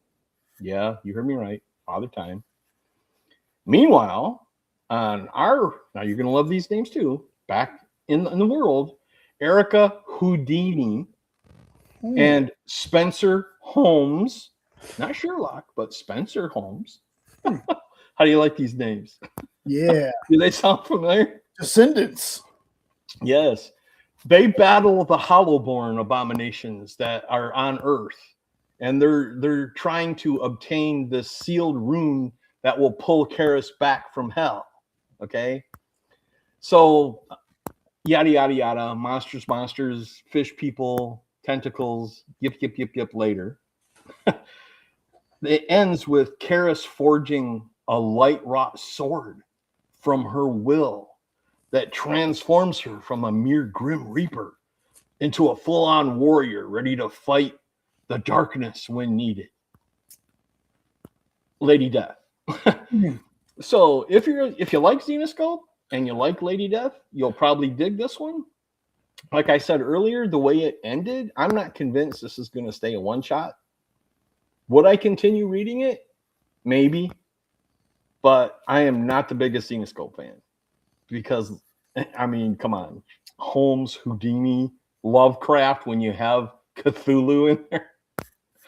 It's just a little too much sometimes. But the art's brilliant. The monsters look fantastic, as always. The storytelling, it's Xenoscope. If you like them, you'll like it. If you don't, you probably won't. I used to say this on In Stores This Week all the time. I am not into a lot of their, I can't say all of them, because I do like some of their heroes and stuff. Uh-huh. I am more of a Grim Fairy Tales, or the Tales of Terror, or even when they were doing like Men in Black and Conspiracy. I'm more into those than I am of them doing all these hero anti-hero, trying to do that kind of world building. Right. I like when they just take the Three Little Pigs and turn it into a twisted fairy tale, Mm-hmm. or the hand in the hand in the closet, urban legends that they turn into stories. I'm more into that. Now, I did really, really, really enjoy Man, Goat, and Bunny Man. I will say that I really did enjoy that series, and it's weird for me to say because it's like, oh, hot girls in books, like, yeah, but even still, it comes a time when you're just like, It gets old. it does get old. Like, I want a story. And they're so obsessed with Cthulhu and fish people. It's crazy. They find a way to sneak them in almost every story. Yeah, Now, back in the day, the Xenoscope was good. yeah, Xenoscope was one of the, I think it might have been one of the first series that I read by Dan Wickline. yep. And it was a Headless Horseman series. It was really good. But then it took a twist into what we got now, which is basically just, I'm not trying to diss anybody. If you like it, great. I'm Right. glad you like it. Buy it, read it, love it, support it. But it's always busty women and it's always other people's stories. Yeah, And they just put a little twist on it to do their own. Because people, this is Lady Death. I mean, she don't look like Lady Death, but she is. I mean, yeah. but you might like it. So check it out if you're a Xenoscope fan and let us know. Yeah. I mean, I'm still going to read it eventually to give it a shot. Every once in a while, I find something from Zenoscope that kind of that surprises me. That I'm like, okay, that was better than I thought it was going to be. And it's not because I don't like Zenoscope. I'm the old man in this situation. I like what it used to be. Me too. Me too. Somewhere they took a change and decided that everything was going to be a half naked woman and just tell other people's stories. And I don't understand that. I don't know how they got there, but Let's see. Up next, World's Finest number 49. This is the second part of the Earth 3 story, the Crime Syndicate. Holy crap. Holy crap. Like, so I I we were collecting World's Finest. I don't know where we stopped, but like I remember the cover that I have is the slap meme, but it's Superman slapping Batman. That's the cover number one that we have. It just I heard Rich and Des on the Geek Chat talk about issue 48, and they talked about how it was an Earth 3 story with Owlman and Ultraman. And hearing, and I tell them all the time, is like, even the stuff they don't like, when they talk about things, I try to go and read them, but especially when they like something, I'm like, okay, I need to give this a shot. This issue, fantastic. This issue makes me want more of this story. It's over for now. Like, they completed it in the 2 issues. I would love more of this, or I would even love for them to do a crime syndicate comic. It doesn't have to be an ongoing; it can be a mini. But they did something fantastic in this book. I loved that. Even though Superman, yep, you're reminding me about it because I was like, oh yeah, 49's out, so I need to read it. So I ended up reading it after the show. Um, yeah, it's so good. It's so good. And the fact that Superman is a little bit weaker in this world, but he's still, I'm not going to let harm come to people. Like, it's Superman being Superman against, Ultraman, who's a jerk. Um, Owlman was actually my favorite part of the Crisis on Two Worlds or Two Earths that they did a long time ago, where Mark Harmon was voiced Superman. Fantastic. James Woods was Owlman. It's just the two unknown. Um, like I said, they wrapped it up in the two. I hope that eventually maybe they do some more. But yeah, it's only the two issues. Like the one before it, number 47, which I need to go back and read 46, was like when they did fusion characters. It was a Batman Superman fused character to where it was like a Batman Superman suit. They were both kind of like in the mind, and then there was Joker and Lex were fused together. I read that one thinking that, well, maybe there was, something before issue 48, but it wasn't. It was that story. So basically what it had me do is I'm actually rereading World's Finest too. So I think I'm like up to issue 3 or 4 from with all the stuff I've been reading. This book was so good. 48 and 49 is too. Yeah. But 48 was so good. I talked Henri into reading it. Not only did Henri read it, he went to quite a few comic stores to pick up the run. That's how much he liked issue 48. And so because of that, when he said something about reading the new Iron Man series, I told him I would give it a shot, and I really dug it. So Iron Man isn't on the list tonight, but if you haven't read the new Iron Man that's out, give that one a shot. It feels like a fusion between the RDJ Tony Stark and then the cartoon Iron Man. And which cartoon Iron Man? Not sure, because that show had like a little bit of a shift in one of the seasons. Show had 2 different theme songs after a while. Like they used one, and then when they did the split, you had the I am Iron Man. Like it was an awesome cartoon. That's how I know a lot of these characters from when I was a kid was watching the cartoons. But this book, fantastic. I would tell you, get the entire series, but if I had to pick, get 48 and 49. Get 48 and 49 and just read the story. It's so good. So good. I love the vintage costumes for Batman and Superman. Yeah. I love seeing those coming back. Fantastic book. Let's see what. There's something missing. Where did I put it? Okay, so here's the other one I read. Predator Bloodshed number 2. This one doesn't let off on the action. It starts basically right where the second one ends. You have a little bit of a lull, just a little bit. But again, I'm not going to spend too much time on this one. But the fighters on this illegal fighting thing that they're doing on this island, they're having a band together.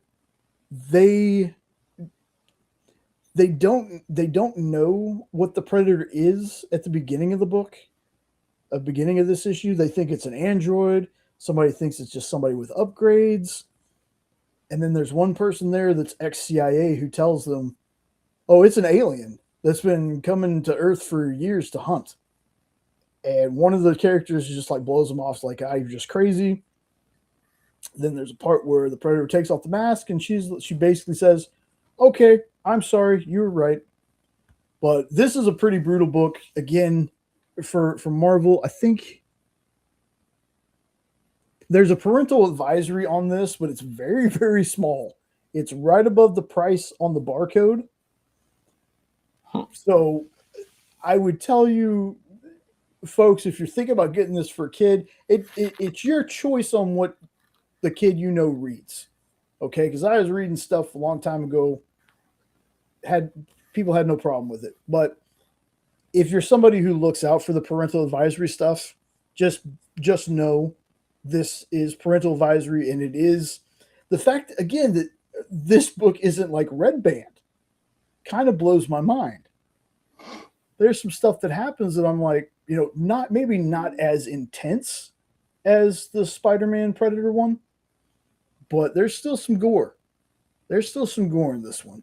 But that really cracks me up that they bother putting that parental advisory on there, because only the kid's going to see it.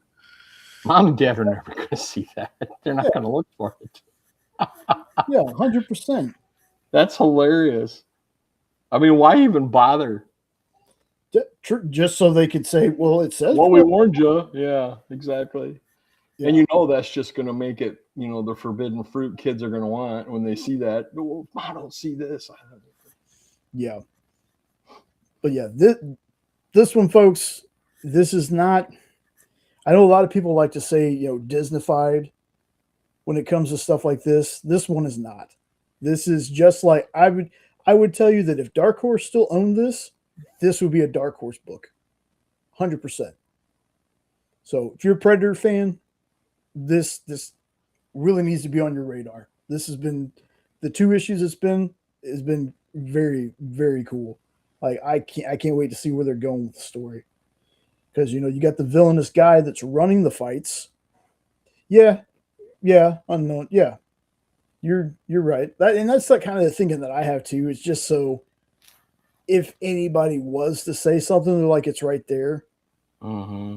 I was just being sarcastic. No, I get I mean, it's like, really? Yeah. The same. Like I thought you go from this big red band no one can miss to warn you to this itty bitty read between the lines. And quite honestly, some of the Marvel books that I've read, like the Punisher one and the Spider-Man one and this one, feels more red band than the red band stuff. I totally agree with you, especially the Spider-Man Predator. Yeah, give this one a shot, folks. I feel like I missed a book, but we'll see. Oh, this one's me too. I think one of the books did get taken out. I'll add that in just a little bit. White Sky, y'all. I thought number 2 was okay.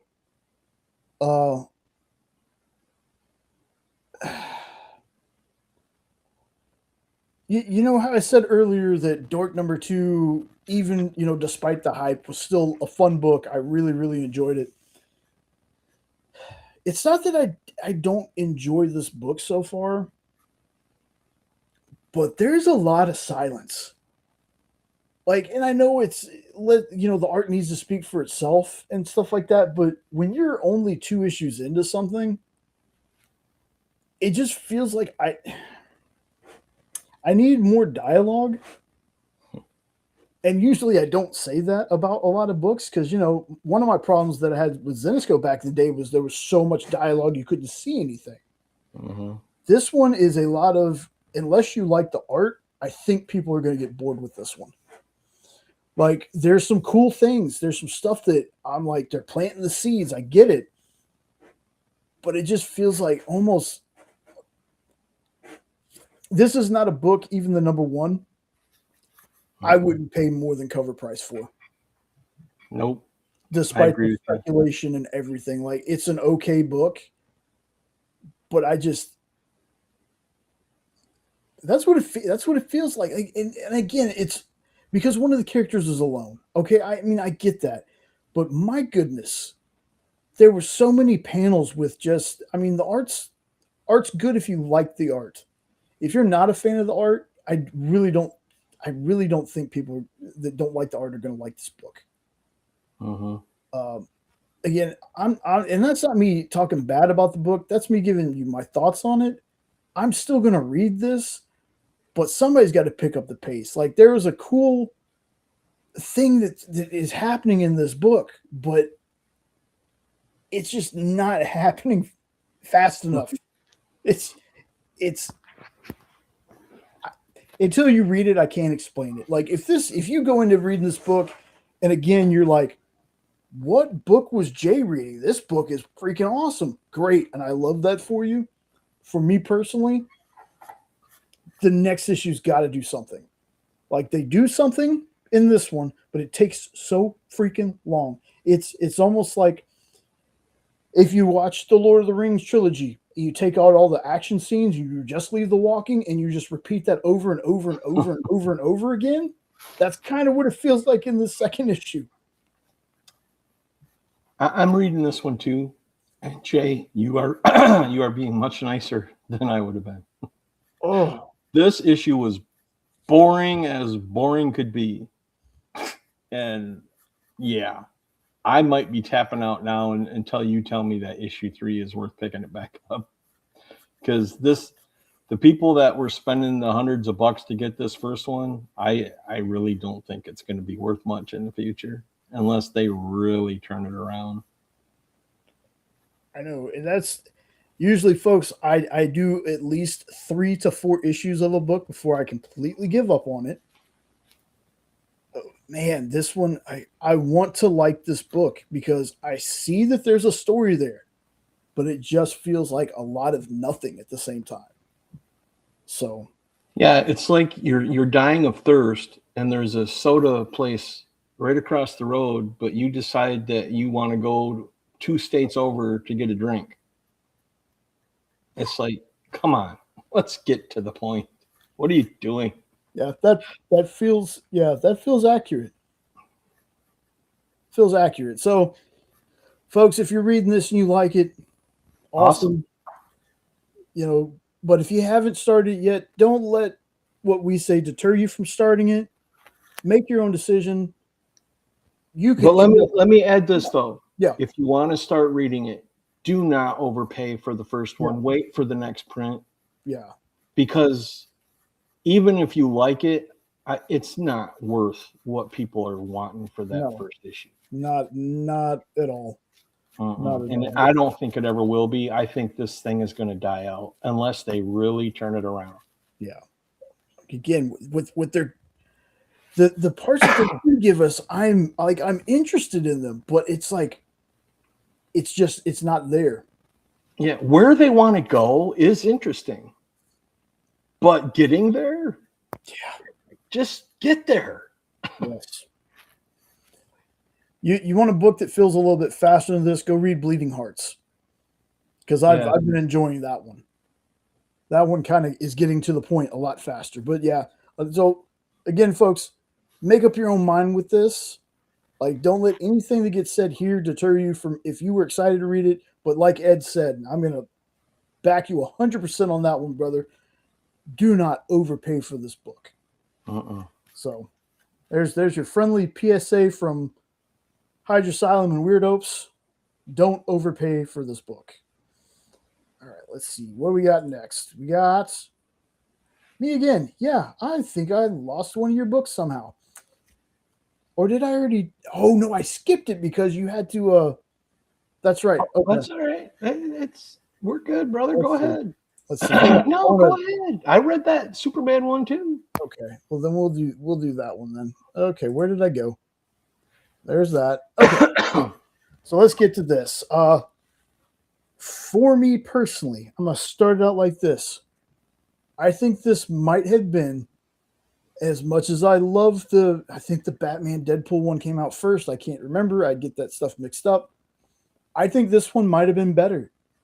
I don't want to get too deep in the weeds with this one, but this feels like a lived-in world with these characters. Yep. And for anybody wondering, no, they're not fighting. You can see Soups smiling on the cover. There's no fight, but what happens in it is what happens and what brings them together. This is the one I was talking about where I ordered the David Nakayama cover just because I'm usually an A cover guy, folks. Like I don't really get too fancy, but the David Nakayama that had the Kingdom Come Superman and just that beautiful blue, it just caught my eye, and I was like, you know what, I'm gonna do it. So that's the one I got coming to me. There's a bunch of stories in here. There's only 2 that I don't want to even say don't work for me. They're just confusing, and I need to reread them. One of them was the Superboy Prime ASM, where they're like traveling through comic books. Yeah, that was weird. I need to reread that one. Did you know that it was going to be a multiple story? Yeah. Oh, you did? Okay. I did not. I was shocked to see how many different stories are in this book. That's only because I figured when they did that when they did the Batman Deadpool one, I thought all the other stories they were talking about were going to be their own little one shots. I didn't know they were going to be all in the book until I read the book, and I was like, oh, all the stories are actually in the same issue. So you have your main story, and then you have all the little ones with the different universe characters like Harley and Hulk and all that stuff, and then in this one. They said there was a Amazing Spider-Man and Superboy Prime. There's Lois Lane and Mary Jane. That story I really enjoyed. There was a Jimmy Olsen story that definitely didn't end like I thought it was going to end. Holy crap!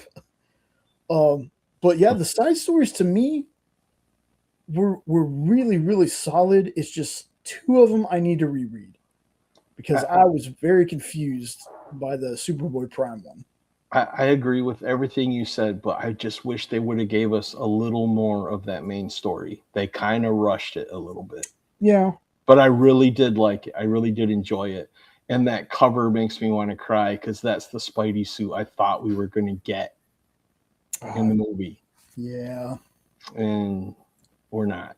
That's okay. That's a Superman suit I was hoping for in that movie. Yeah. I love the big shield on Superman. I always have. Yeah.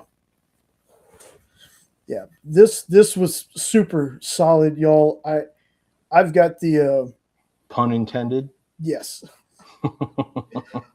So I've got the Spider-Man Superman one of the covers. I'm gonna leave that as a surprise on order with the rest of my order. So I won't have these books until after Spider-Man Superman come out. So it'll be a nice little surprise because I'll probably forget everything I got, but I have a nice little unboxing for that. Yeah, like as much as I liked, and a lot of people didn't like the Batman Deadpool one as much as they liked the Deadpool Batman one. I happen to like both. I liked all the side stories in both issues. The Old Man Logan and the Old Man something was like the weirdest one to me. Like that'd be my 10 on my top 10 of those stories.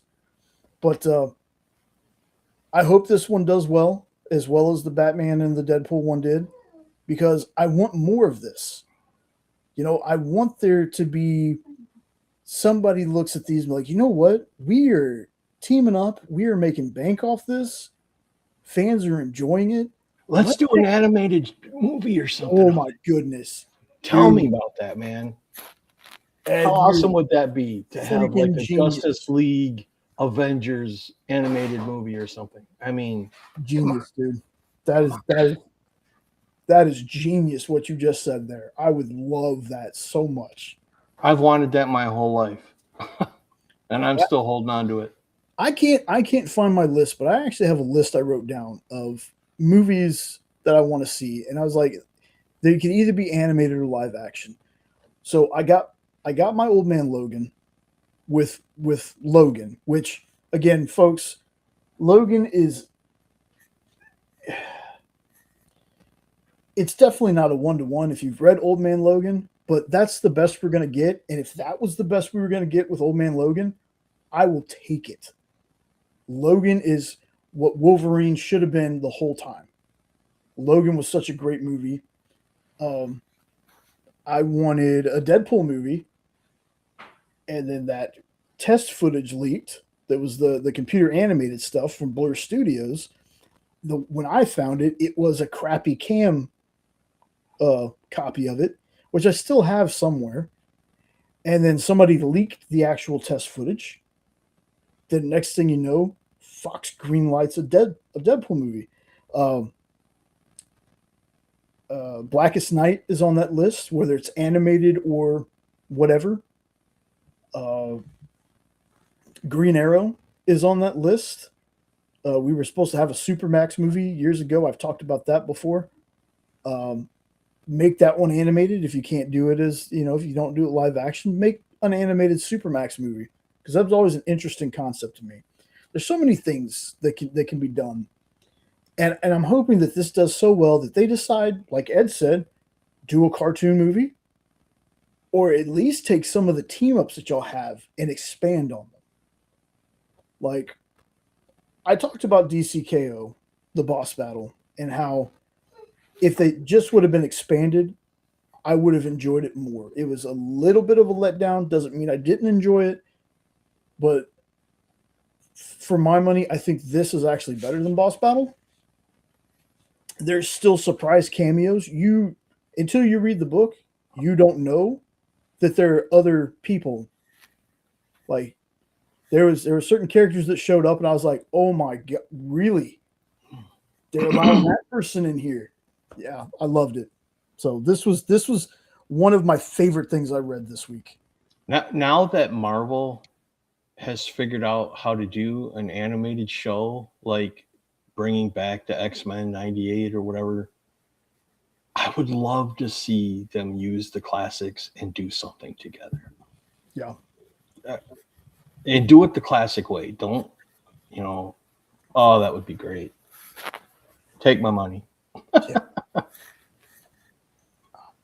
Okay, let me see if I can find this one now. Because I wanted to hear you talk about this because... Does that tell you anything? Probably what my thoughts are going to be exactly. I didn't hate it. I liked it. But it was very disappointing. It might be because he's bringing superheroes into the monster universe, and I still have a little superhero fatigue, maybe. But it just didn't fit for me. It just didn't fit for me. This is a standalone one shot. I think it's like 32 pages. And it's about a down on his luck man whose name is Jack Knight. Imagine that.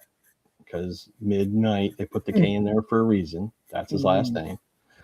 Who gains powers after being in the middle of this monster attack that happens at midnight. And a mysterious, like, ancient relic fuses with him and gives him that midnight blue armor thing. And it gives him enhanced senses and the ability to control light and dark. Okay. And he learns that he's the only one who can seal the midnight gate, which is a portal that monsters are using to come to our world. And Jax vows to protect the world as its new night guardian that's being hunted by the legacy of darkness, which, sets a tone for future adventures from the shadows of the witching hour type deal. Mm-hmm. There are a ton of cool monsters and creatures in the issue. The art doesn't disappoint. If you like the art from Monsters, the art's still there. The art's good. It just didn't click with me. I didn't hate it. I just like it. I don't, how obsessed with Monsters I was. Yeah. This is not on that same level. If you like Monsters, you might like it. Give it a try. If you don't like Monsters and you don't like that art style, don't even bother because, well, yeah, it's not what, if you don't like Monsters, you're probably not going to like this.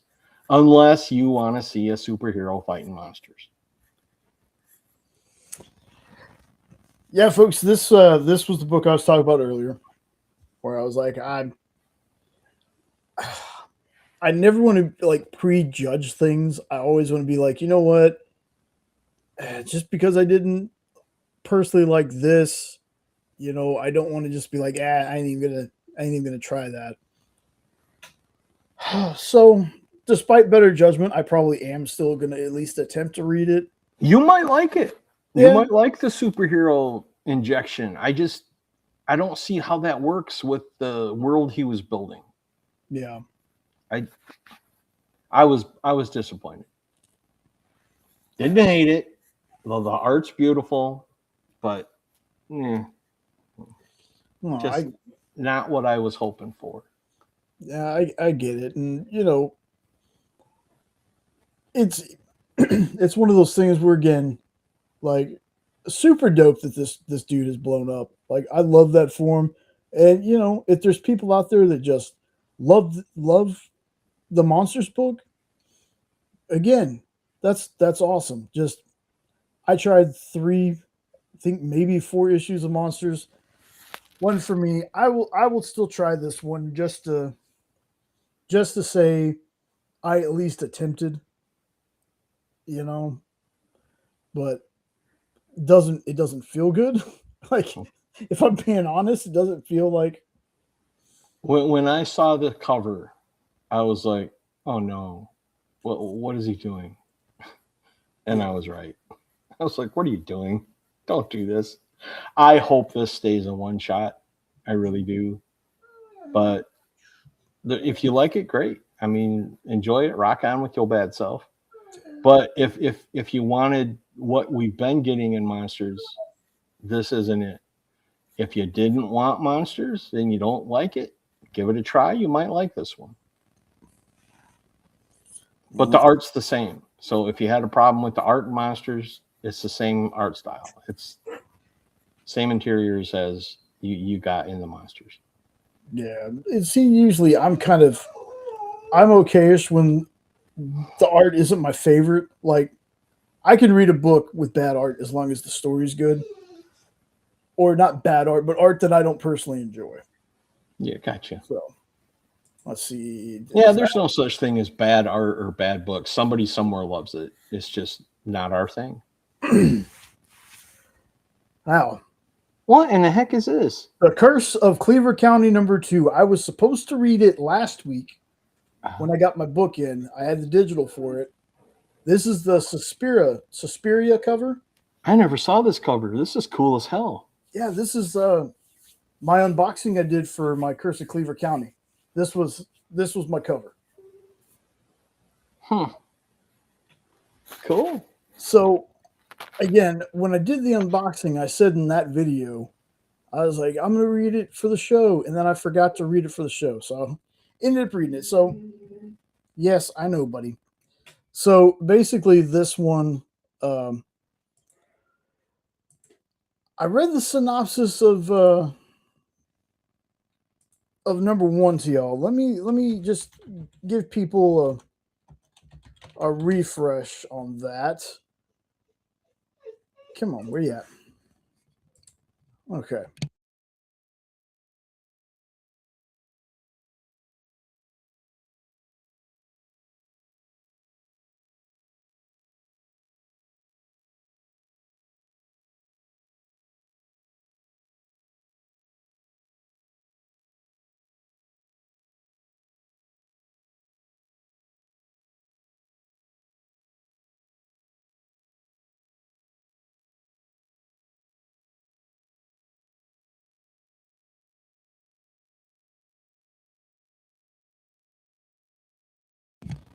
I had been on mute this whole time. Oh my goodness, y'all. You're gonna have to give me a second. My dog is crying because he hears voices. You're okay, buddy. I promise. So anyway, Curse of Cleaver County #1. Jennifer Harlow heads home to celebrate the sale of her father's business, but dark secrets from Port Harlow's past are about to resurface that threaten everything her family's built over the last 150 years. Now, we ended issue 1 with a murder. Her brother, spoiler, was killed. Well, in this issue, the cops are there telling, the family that their son / brother have died or been murdered, and it kind of shows you how heartless the father is. I put not a whole lot of emphasis on. Hold on, I am losing my train of thought because my dog hears voices and he's crying. Everything okay? Yeah, he hears Sean and Jenna out there talking. Oh, Sean's not feeling well and came home, so he hears them talking, so he's being left out. do you need to go let him out? Go ahead. Yeah, let me do that. Hold on just a second. We will come back to this, folks. Again, my poor drama filled dog. I promise y'all he's fine. He hears voices and he's crying. He's missing out on things and he feels bad. Hey, I will be right back. any pet owner can relate, Jay. Not a big deal.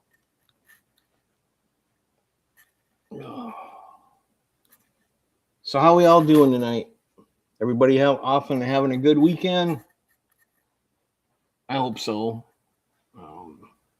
If you're into the March Madness, Mr. Nope and I are going to be doing another live reaction to the March Madness games tomorrow afternoon at 2:15 on the Weird Dopes channel. If you want to come check us out, we'd be more than happy to have you. Join in on the conversation. Watch us make idiots of ourselves as we cheer and boo and yell and scream about basketball. Come on over and join us at the Weird Dopes. Absolutely, Lorena. Puppy's got to be happy. Anybody with a pet totally understands what Jay's going through right now, especially in a live show. If the puppy ain't happy, you got to make the puppy happy. So what are y'all reading out there? You guys reading anything good that you want to share?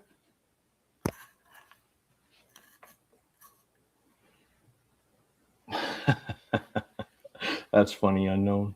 That's funny.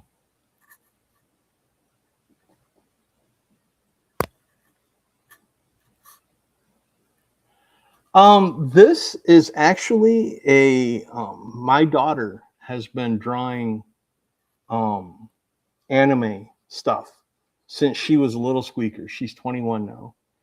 She drew this Godzilla for me, and she's also learning how to speak and write in Japanese. So this is Gojira in Japanese alphabet, writing, whatever you want to call it.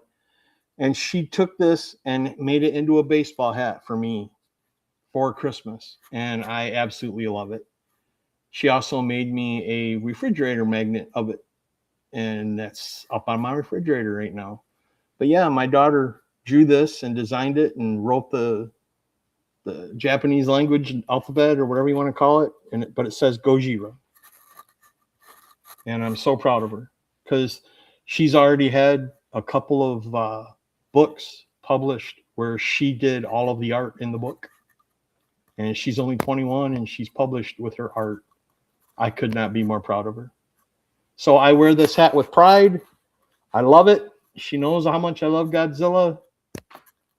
And I got a little misty-eyed when she gave it to me. I really loved it. So I'm glad you like it. She actually got to go and spend like 3 weeks in Japan last summer as part of her degree. She's going in for elementary education. And as part of her degree, they had an overseas thing that you could do for credit. And she got to go for free. And she got to spend 3 weeks in Japan. So, and the man is back. Y'all. He hears Sean talking, so that's what all the crying is for, right? I go to let him out. He sees Sean and just walks right past him. He goes in the room and lays down with Jenna. So he did a just kidding. Yeah. Sean was like, "It's okay, buddy. I'm here." And he just, okay, cool. Poor Sean. Even the dog is hashtag who's Sean. I know.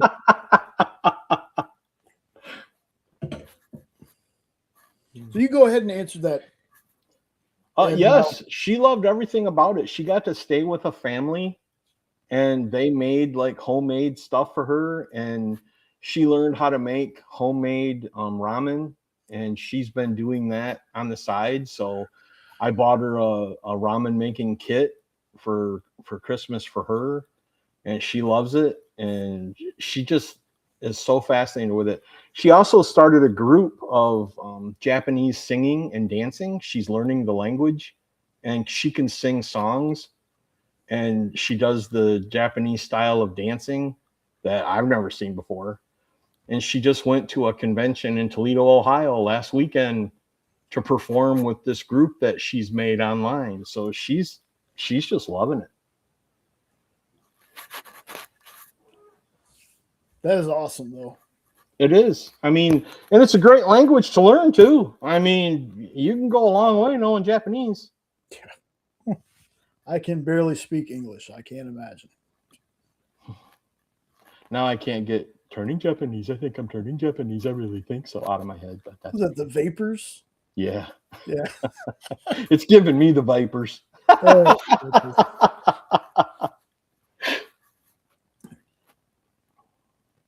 Speaking of which, before I finally get to the book, before we get to the list book, speaking of vapors, hope everyone got to see my acting debut for the experience.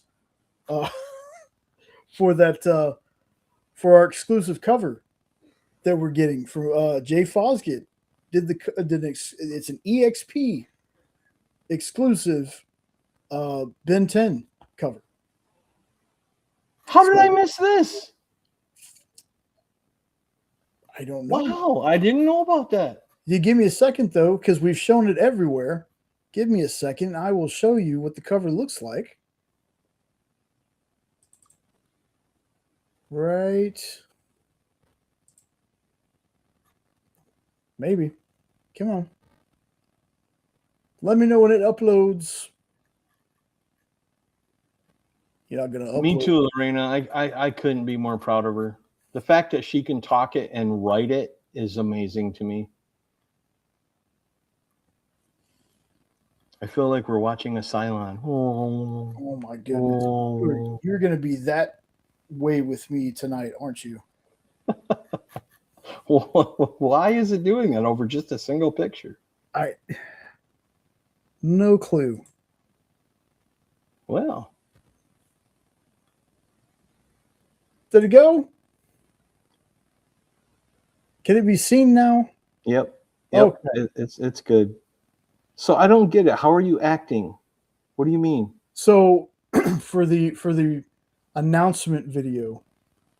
Oh, we did a short. Yeah, we did a short where Kyle sent this to me.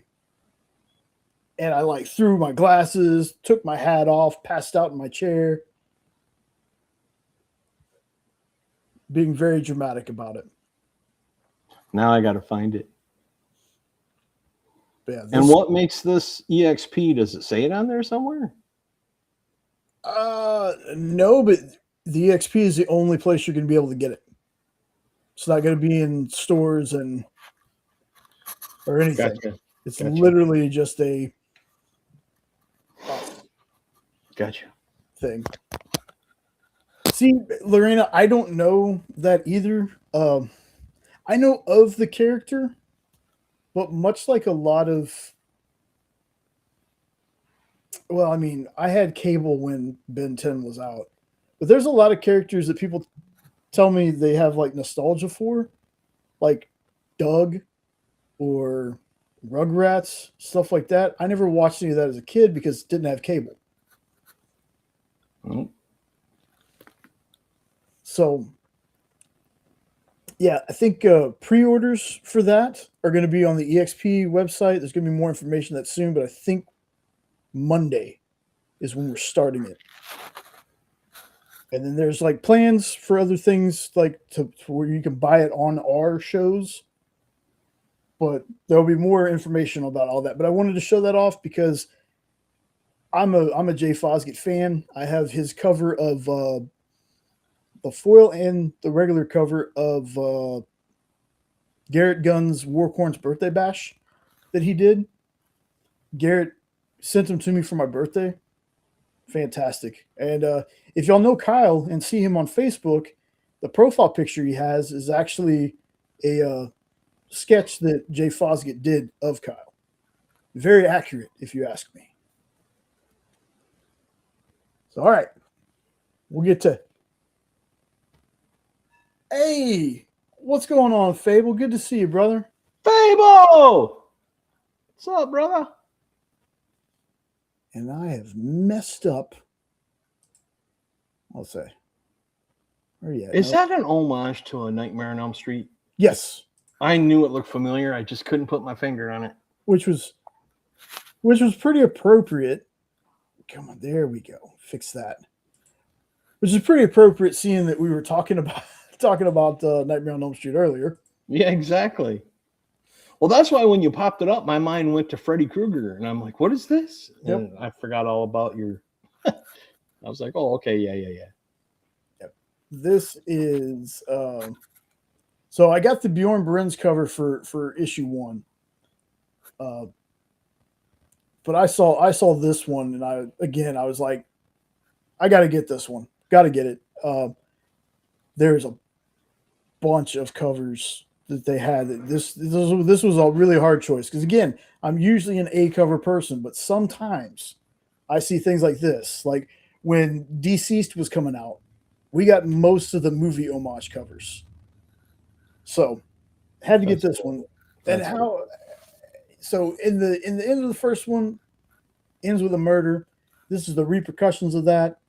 You find out how much of a jerk the dad actually is. The father kind of doesn't care. All that. He just wants to sell his business.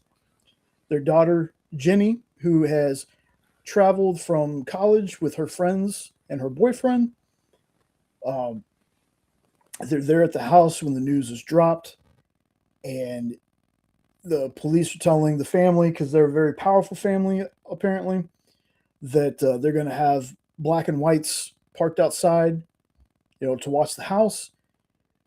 Jenny tells her mom, "We're not staying here. We're going to be in a hotel."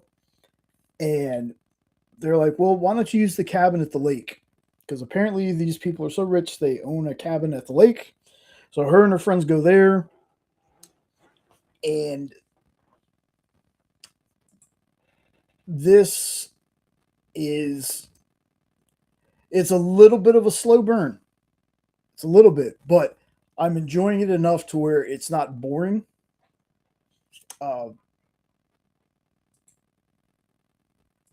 Like the only issue that I have, and it's not really even an issue, is that I'm gonna have to really wait until the story completes to go all in and read it at one time. Like this is definitely a slow burn with a huge killer, but I'm gonna need it all at once, and that's probably what I'm gonna. I mean, I'm gonna end up doing it because it's Garrett Gunn. Garrett is a fantastic person. Like I said, most of you hear that tropey thing, that old cliche thing about don't meet your heroes. I can say without a shadow of a doubt, so far when it comes to the indie writer world, the people that I have met have all been fantastic, and Garrett is like top of that list. We got to see him when they did the Good Boy tour, when they came to an LCS down here. We took him out to dinner, him and Dr. Christie. Fantastic people. I will support anything this dude does. Like I said, I was so lucky that Jenna decided to take a chance on a weird book called Warcorns. And ever since then, he was one of 3 or 4 when we first got started with the channel. We were just on Instagram. He was one of the first ones to respond when I posted how much I liked his book. And like even today, he messaged me, like asked me for my address, because he knew we had a new one. We had said something about, hey, we're going to be moving. So again, Garrett Gunn's a homie, folks. Do yourself a favor if you've never checked out any of Garrett's stuff. There's a lot of stuff he did for SourcePoint, but he's mainly like a Kickstarter crowdfunded writer. But check out Some Writer Guy. That's literally his handle on everything, because he in his own words, he's like, it's just easier when somebody's like, who wrote this? I don't know, some writer guy. He's got a Patreon that we haven't been on in a long time, but he's mainly the reason we have metal covers, because he had like a $60, $70 a month or every 2 month tier that came with a medal, an exclusive cover, stickers, ash cans. There was a book that he was writing in parts. Like it's crazy good value for what it is. We have so many Good Boy and Garrett Gunn books. They almost have half or more than half of their own short box. We got a lot of stuff. This is the same guy, y'all, that when they came to do this tour and they stopped, they were at Space Cadets. That's where they were, Miss Jen's store. Jenna told me, she goes, make sure you don't go too crazy with the stuff you want to sign. I was like, yeah, you're right. I said, I wasn't thinking about taking advantage of the friendship and being like, hey, man, sign every single solitary thing I have. So we grabbed 10, 15 books maybe, took it up there, and I walk it up to him, and he looks at me, he looks at Jenna, and he goes, I know y'all have more stuff than this. And I was like, well, dude, we didn't want to bring, he goes, go home, because I know you don't live far from here. Go home and bring me everything. And he and Dr. Christie signed every single thing we brought them. That was just the coolest thing. Like, again, just a good dude. Made me a fan for life. Like I said, I told somebody the other day, I was like, he is the Robert Kirkman to me of the crowdfunded world. Just because he's got so many stories, he's got so many characters people probably won't even see. They probably won't even see the light of day. But he's got so much stuff going on. He has this world of Emerald City from Oz. He's got a thing right now called Misfabled. That's true, and Garrett's a big dude too. Garrett is a big dude. He picked Sean up. It was crazy. What was I saying? It's called Misfabled. Like, he just had a book come out called Giant Killer Jack. Book before that, Little Red Ronin. So he's got this whole world called Misfabled. He's got Good Boy. He's got I Hate You, Please Die. Yeah. It is I Hate You, Please Die is a book where a bullied kid makes a deal with the devil that for his bullies, if he just says the words, I hate you, please die, they explode. So it's crazy. He's got war corns. He has a comic called Franklin and Ghost that they were going to be turning into a cartoon, and Billy Bob Thornton has been attached to this thing for forever. So yeah, ECPD, that's the Emerald City one. I got an ash can of that, I think. But it's about Dorothy Gale being a detective, so it's just as crazy as you think. Swag Jackers, like there's so many things he does. And again, I glaze on him all the time, y'all, because he's a good dude, and I wish nothing for the best for him and the team that works with him. Usually Kit Wallace, Dr. Christina Blanche, Dave Lentz, tons of people. So make sure you check his stuff out. And I'm pretty sure, for all the reasons you just gave, that is why I am pretty much mainly an indie buyer now. For all those reasons, because every one of them that I've ever gotten to know, to Dan Price, Dan Wickline, Scott, Brian Polito was one of the first ones I met. And back in the day when he was first starting out, they were so humble that you would just read their book, and they were just so happy that you liked their stuff. And you don't get that from the big 2 or 3 or whatever you want to call them. And that's why I'm an indie guy. Yeah, like I've been lucky enough because they came down here for Houston Strong thing and Justice League Day. But Dan, I always feel like I'm saying it wrong, and I probably am. Dan DiDio and Jim Lee were here. Sweetheart of guys.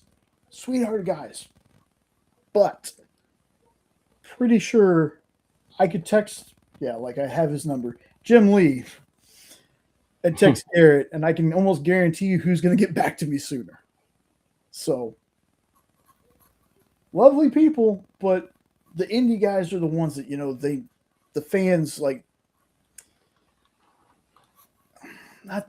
It's weird saying that because I don't mean that Jim Lee doesn't care about his fans. That's not what I'm saying. They have the time, or they make the time. So, and Chip was awesome too. Chip Zdarsky, and the guy who's writing a book that makes me a bigger fan of Captain America. And there's this weird dude called Henri Compen that does a really good job too. Exactly. I mean, I call him brother now. Yeah. That's what you get with indie, man. And that's I will support everything they do as long as I have the money to do it. Yeah. And if I don't have the money to do it, I'll share it. I'll brag about it. I'll do everything I can to help indie people. Because every single one of them I've got to know is just so incredibly humble and kind. And they do original stuff. Yes. And y'all. Original. Wow. Henri, I can tell you all this. Henri's just as cool off the camera. Got to hang out with him when he came down for Comic Palooza a while back. Henri's awesome. And watching him sell in person, y'all, is just, it's an art form. And that same show, I don't think Dan Price, maybe Dan Price was there that year. I can't remember. But I know Chuck was there. I think that was one of the last times Chuck Pino was at Comic Palooza, was the time that Henri came up. Yeah, Henri's great. Have you heard from Chuck? How's he doing? I hear he says he's doing okay. I hear from him from time to time. We're Facebook friends and everything. I finally was able to find him to friend him on my new account because my old one got jacked. Yeah. So yeah, I was just curious because he's such a nice guy. Yeah. I used to help him with that trivia show, and he was so appreciative that I would help him with the questions and stuff. I mean, I love the guy. Yeah, Chuck's a sweet dude in person too. Absolutely. Yep. Absolutely. And that reminded me, since I am friends with Chuck. I remember him liking a post. Follow my train of thought here, folks. Remember him liking a post that reminded me also that I didn't say this at the beginning of the show, but I had found out today about James Tolkien. I think it's Tolkien. Mm-hmm. Yeah, Mike is awesome as well. Mike Tiener, all the Bad Bug folks, man, they're great. But James Tolkien, many of you know as Principal Strickland, or I can't remember the character name in Top Gun, but Top Gun passed away at like 94, I think, 94, 96. Lived a good life, but that was a guy that, Masters of the Universe. Yep, he was in the He-Man movie. Yep. So, phenomenal actor, will be missed. But man, 94 or 96, somewhere around there. So lived a good life, was in a lot of great movies. Like I said, Principal Strickland is how I usually remember him, just because he was like in all three of those movies in some way, shape, or form. Yep. And yeah, folks, check out Bad Bug too. Bad Bug Media, Bad Bug Midnight. They have back issues of some of their books on there. So if you've never read a Bad Bug book, you should, because they make books you didn't know you wanted. So, all right.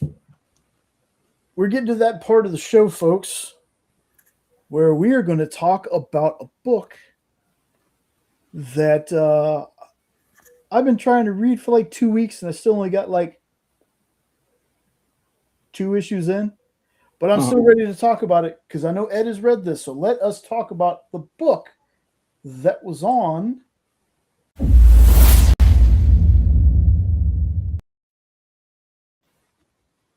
Batman The Long Halloween by Jeff Loeb and Tim Sale. I have that cover. Oh, I picked a good one then. I got several of these covers because it's got that H word in it. That is true. Yeah, 100% Fable, 100%. Tom Stinger Jardarian. All right, Sean with the Google. I'm kidding that time. Sean's actually a huge Top Gun fan. I think most of us might be. I am. I still haven't seen Maverick. I need to watch Maverick. Oh my god, dude! Oh, yeah. You need to talk to me after you watch it, then, man. I love that movie. It does not disappoint. So, folks, there are some people that are like, "Wow, dude, you've never read The Long Halloween?" Well, we don't shame here, folks. No shame here. Okay, there's a lot of books that I haven't read. That's why I have a list. This one, for the 2 issues that I've read, I know I said I was going to get into it. I'm going to get more into it. Trust me, because this one I almost didn't want to put down, but I was like, man, I got to get set up for the show. So this one is a very interesting, take on the art, which isn't showing up right now for some reason. That's what happens when you do it live. Sometimes the links and stuff get all. Your computer just don't like you tonight, man. I'm telling you. But it's a different art style than I'm used to. But I'd be lying if I said that I did not love the design of Catwoman in this book. Right? This is fantastic. Again, it's not the art style I'm used to, but basically, this is that's why, you dummy. You were clicking on the same one you were on. That's why. Okay, there we go. I fixed it. Not a computer problem. It's a J problem. So this one starts out with Bruce Wayne at the wedding of Falcone's nephew, and meets up with a very, again, greatly drawn Selena Kyle. Like, the hair on Selena Kyle in this book. Again, it's the first time reading it. I was amazed by the hair, y'all. So that should tell you something. But they meet. Yeah, they meet up and they're dancing, and Falcone is wanting Bruce and I guess Bruce's bank. I couldn't really tell what the business was, because there's a part where he tells somebody this money stays out of the bank. So I couldn't tell if Bruce owns that bank or something like that. But Falcone needs would like Bruce's vote to cinch this deal that's trying to be made. They're basically, if you know Falcone, how he is, they're trying to launder money. They want to launder it through Bruce's bank. But Bruce is pretty much like, nah, that's not going to happen. So while Selena and him start dancing, and this, from what I gather after reading a little further, they don't know the secret identities. They know each other, but they don't know he's Batman, she's Catwoman. So while they're doing this, the security guards see an image of Harvey Dent.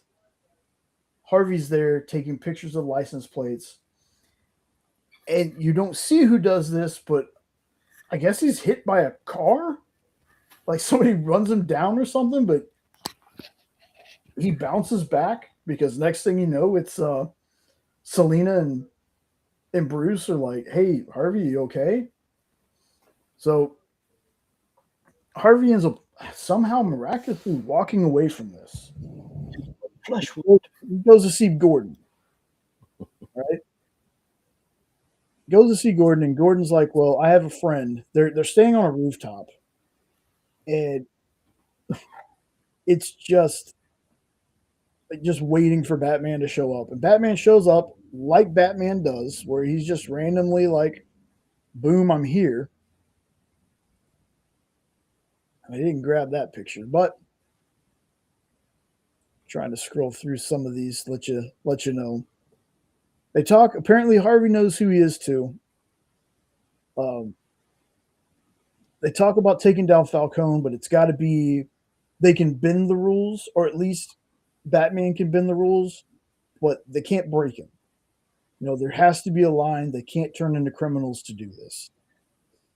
So Batman bounces as he does, and Harvey's like, "What?" and if you can read the panel says, "Annoying, isn't it?" Because he's always just ducking out on Jim in these books, and most of the time, that it reminds me of a joke from the was it Justice League, where Batman gets left and he's like, "Oh, so that's how that feels." Like it's kind of funny, but so they have this plan, and apparently there's somebody that they don't show you who it is. They leave you clues around to like there's a gun being like held in front of a wall of tools, and then they show this baby bottle nipple that apparently that's used for a silencer on the gun. And they flash to different characters that are around like these things that they're showing. Well, turns out whoever has that gun is starting to cap people, and issue 1 ends with them capping Falcone's nephew. And that's how that issue ends. Then we get to the second one, and again, not trying to get too spoilery, but again, the book has been out forever now. But in case you want to read it, I'm going to try to, like in J fashion, keep it as vague as I possibly can. But you notice that every couple of panels, it's a different month. So I'm pretty sure that's an important thing to keep your eye on. It's a different month. Well, something happens to Harvey and his wife, and they think they bring in the people that have done it. But there's some very like, again, without reading too much into it, feels like these guys are getting paid. I don't necessarily know if they actually did it or if they're just saying that they did it. But then there's this cool little scene where people get swapped and some information comes out, and that's the last issue I got to. I will say this, though. The character designs are great. Solomon Grundy is in this. I love what they did with Solomon Grundy in this. He's not just like this evil thing. He's like, Batman doesn't want to fight him, doesn't want to hurt him, but does, right? But then later on something happens, and it's a really nice scene with Solomon Grundy. I've never seen him portrayed in the light that he is in this book. So I really, really enjoyed that. Now, folks, I only got the 2 issues of this. I know this is a classic story, and I can definitely tell why. 2 issues in, and I really dig this. Again, this is going to be one of those reading in between other stuff that I'm reading kind of things that bounce back and forth, because I also am finishing up a lot of books at the same time. This, not too many issues. It's much like Watchmen. I can finish these pretty quick. It's just today I read a bunch of stuff on top of this because this was the day I had enough time to read things. I'm still doing my at least 1 a day comic, and for right now, today was a day that I've read more than one. Been so busy the rest of the week, it's just been one comic. But I'm definitely digging this story so far, and I'm not even at like the surprising parts of it yet. I'm just at the beginning of it. Yep. So I haven't watched the animated thing either. So I'm glad this got picked. I'm definitely going to keep up with this one. I'm gonna get it read. I might have this thing read before Monday. So Ed, I know that you know this. You've read this and you've collected this. What can you tell the people a little better? Can you tell the people a little better, but non-spoilery still, what you thought about this book and just your overall thoughts on it? I love this book. It was one of the first Batman books that I really got hooked into, and the H word is what hooked me. I didn't realize where they were going with it. And yes, you are correct about the different months. That's very important, and it will come clear as you keep going. But I really can't say too much more about it without spoiling it for you. But I'm sure most of the people have probably read it. If you haven't, I highly recommend it. It's one of my favorite Batman stories. Um, I don't know what else to say about it that you haven't already said. There's also some great covers, or there were, but yeah, it's worth grabbing. Yeah, this You is can get it on a trade, yeah, this is definitely going on my list of and books I that mean Tim I Sale, yeah, Jeff Loeb. How do you lose? yeah. This is going on my if I see it out in the wild, I'm buying it list Yep. already. I'm only 2 issues in. So again, folks, if you get a chance, yeah, read read this one. So again, that was Batman the Long Halloween. I'm 2 issues in. Cannot wait to dig into this even more. So, I'm glad you're reading it, because one of so the am I. things that makes me sad is because of that art style. Mm-hmm. I can't. I can't. Oh, I can't see it that good anymore. damn.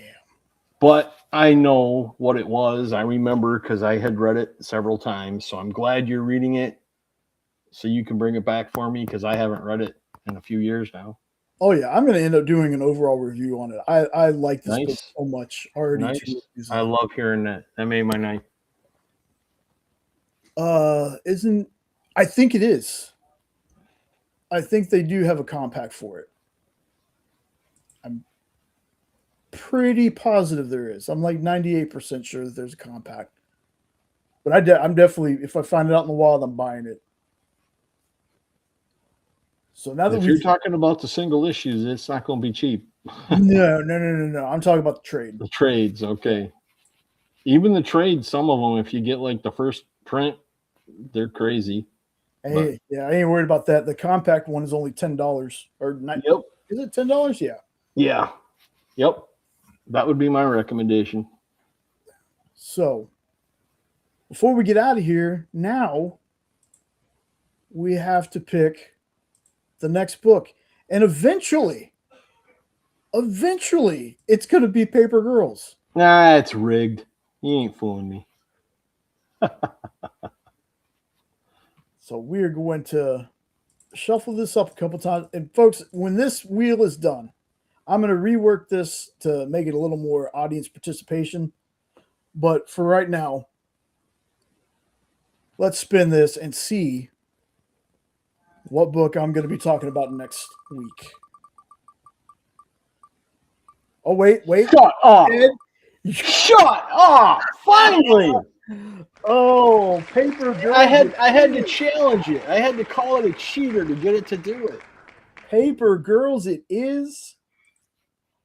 That's awesome. All 30 issues by Saturday. Well, I don't know about all that. I'm just kidding. I'm just kidding. So, folks, that's the end of the show. Almost went to the 3 hour mark, but got some other stuff I got to do. More unpacking. Rigged. Okay. Yep. Just like I rigged the other one, right? So, Ed, as always, boss, great to have you on. Had a lot of fun. Hopefully, see you next week. Oh, happy to be here. I'll be here if I can. You know it. Yeah. It all depends on if Michigan wins tomorrow, which again, we're going to be doing a live watch if you want to join us. Yes. They're going to be playing on Saturday. As long as they don't schedule it in the evening, we're good. But if it's at this time, I'm sorry, bud. I won't be here. But other than that, I'll be here. Oh, that's all right. Watch. That's what'll happen. They'll schedule it for like a 9 p.m. tip off the week you're going to talk about Paper Girls. That's exactly what's going to happen. Yeah. Yes. Raina, thanks for joining. Everybody, unknown, Preston was here. Fable, Sean, just everybody, y'all. Again, it's a hangout. We appreciate you hanging out. I'm trying to get a little more structured, but this is probably as structured as it's going to be. Is us reviewing stuff. So as long as everyone's having fun, as long as the folks that come on are having fun, probably not changing anytime soon. So we'll go ahead and Ed, I'll see you on the other side. Later. Oh, all right, folks. Also, big shout out to Dan Price, Bigfoot Knows Karate, popping in for a little bit. Appreciate it. Folks, again, we're 67 episodes into this, and it's wild to me. It's wild that people are still watching. Again, the invite is always out there for anybody that's been in this chat for a while, anybody that we know, as far as you can with people online. If you ever want to join us, want to talk about something, let me know. I'll send you the link. You can come on. Doesn't have to be on with a camera. If you don't want people to see your face, you just want to be audio, totally fine. Totally fine.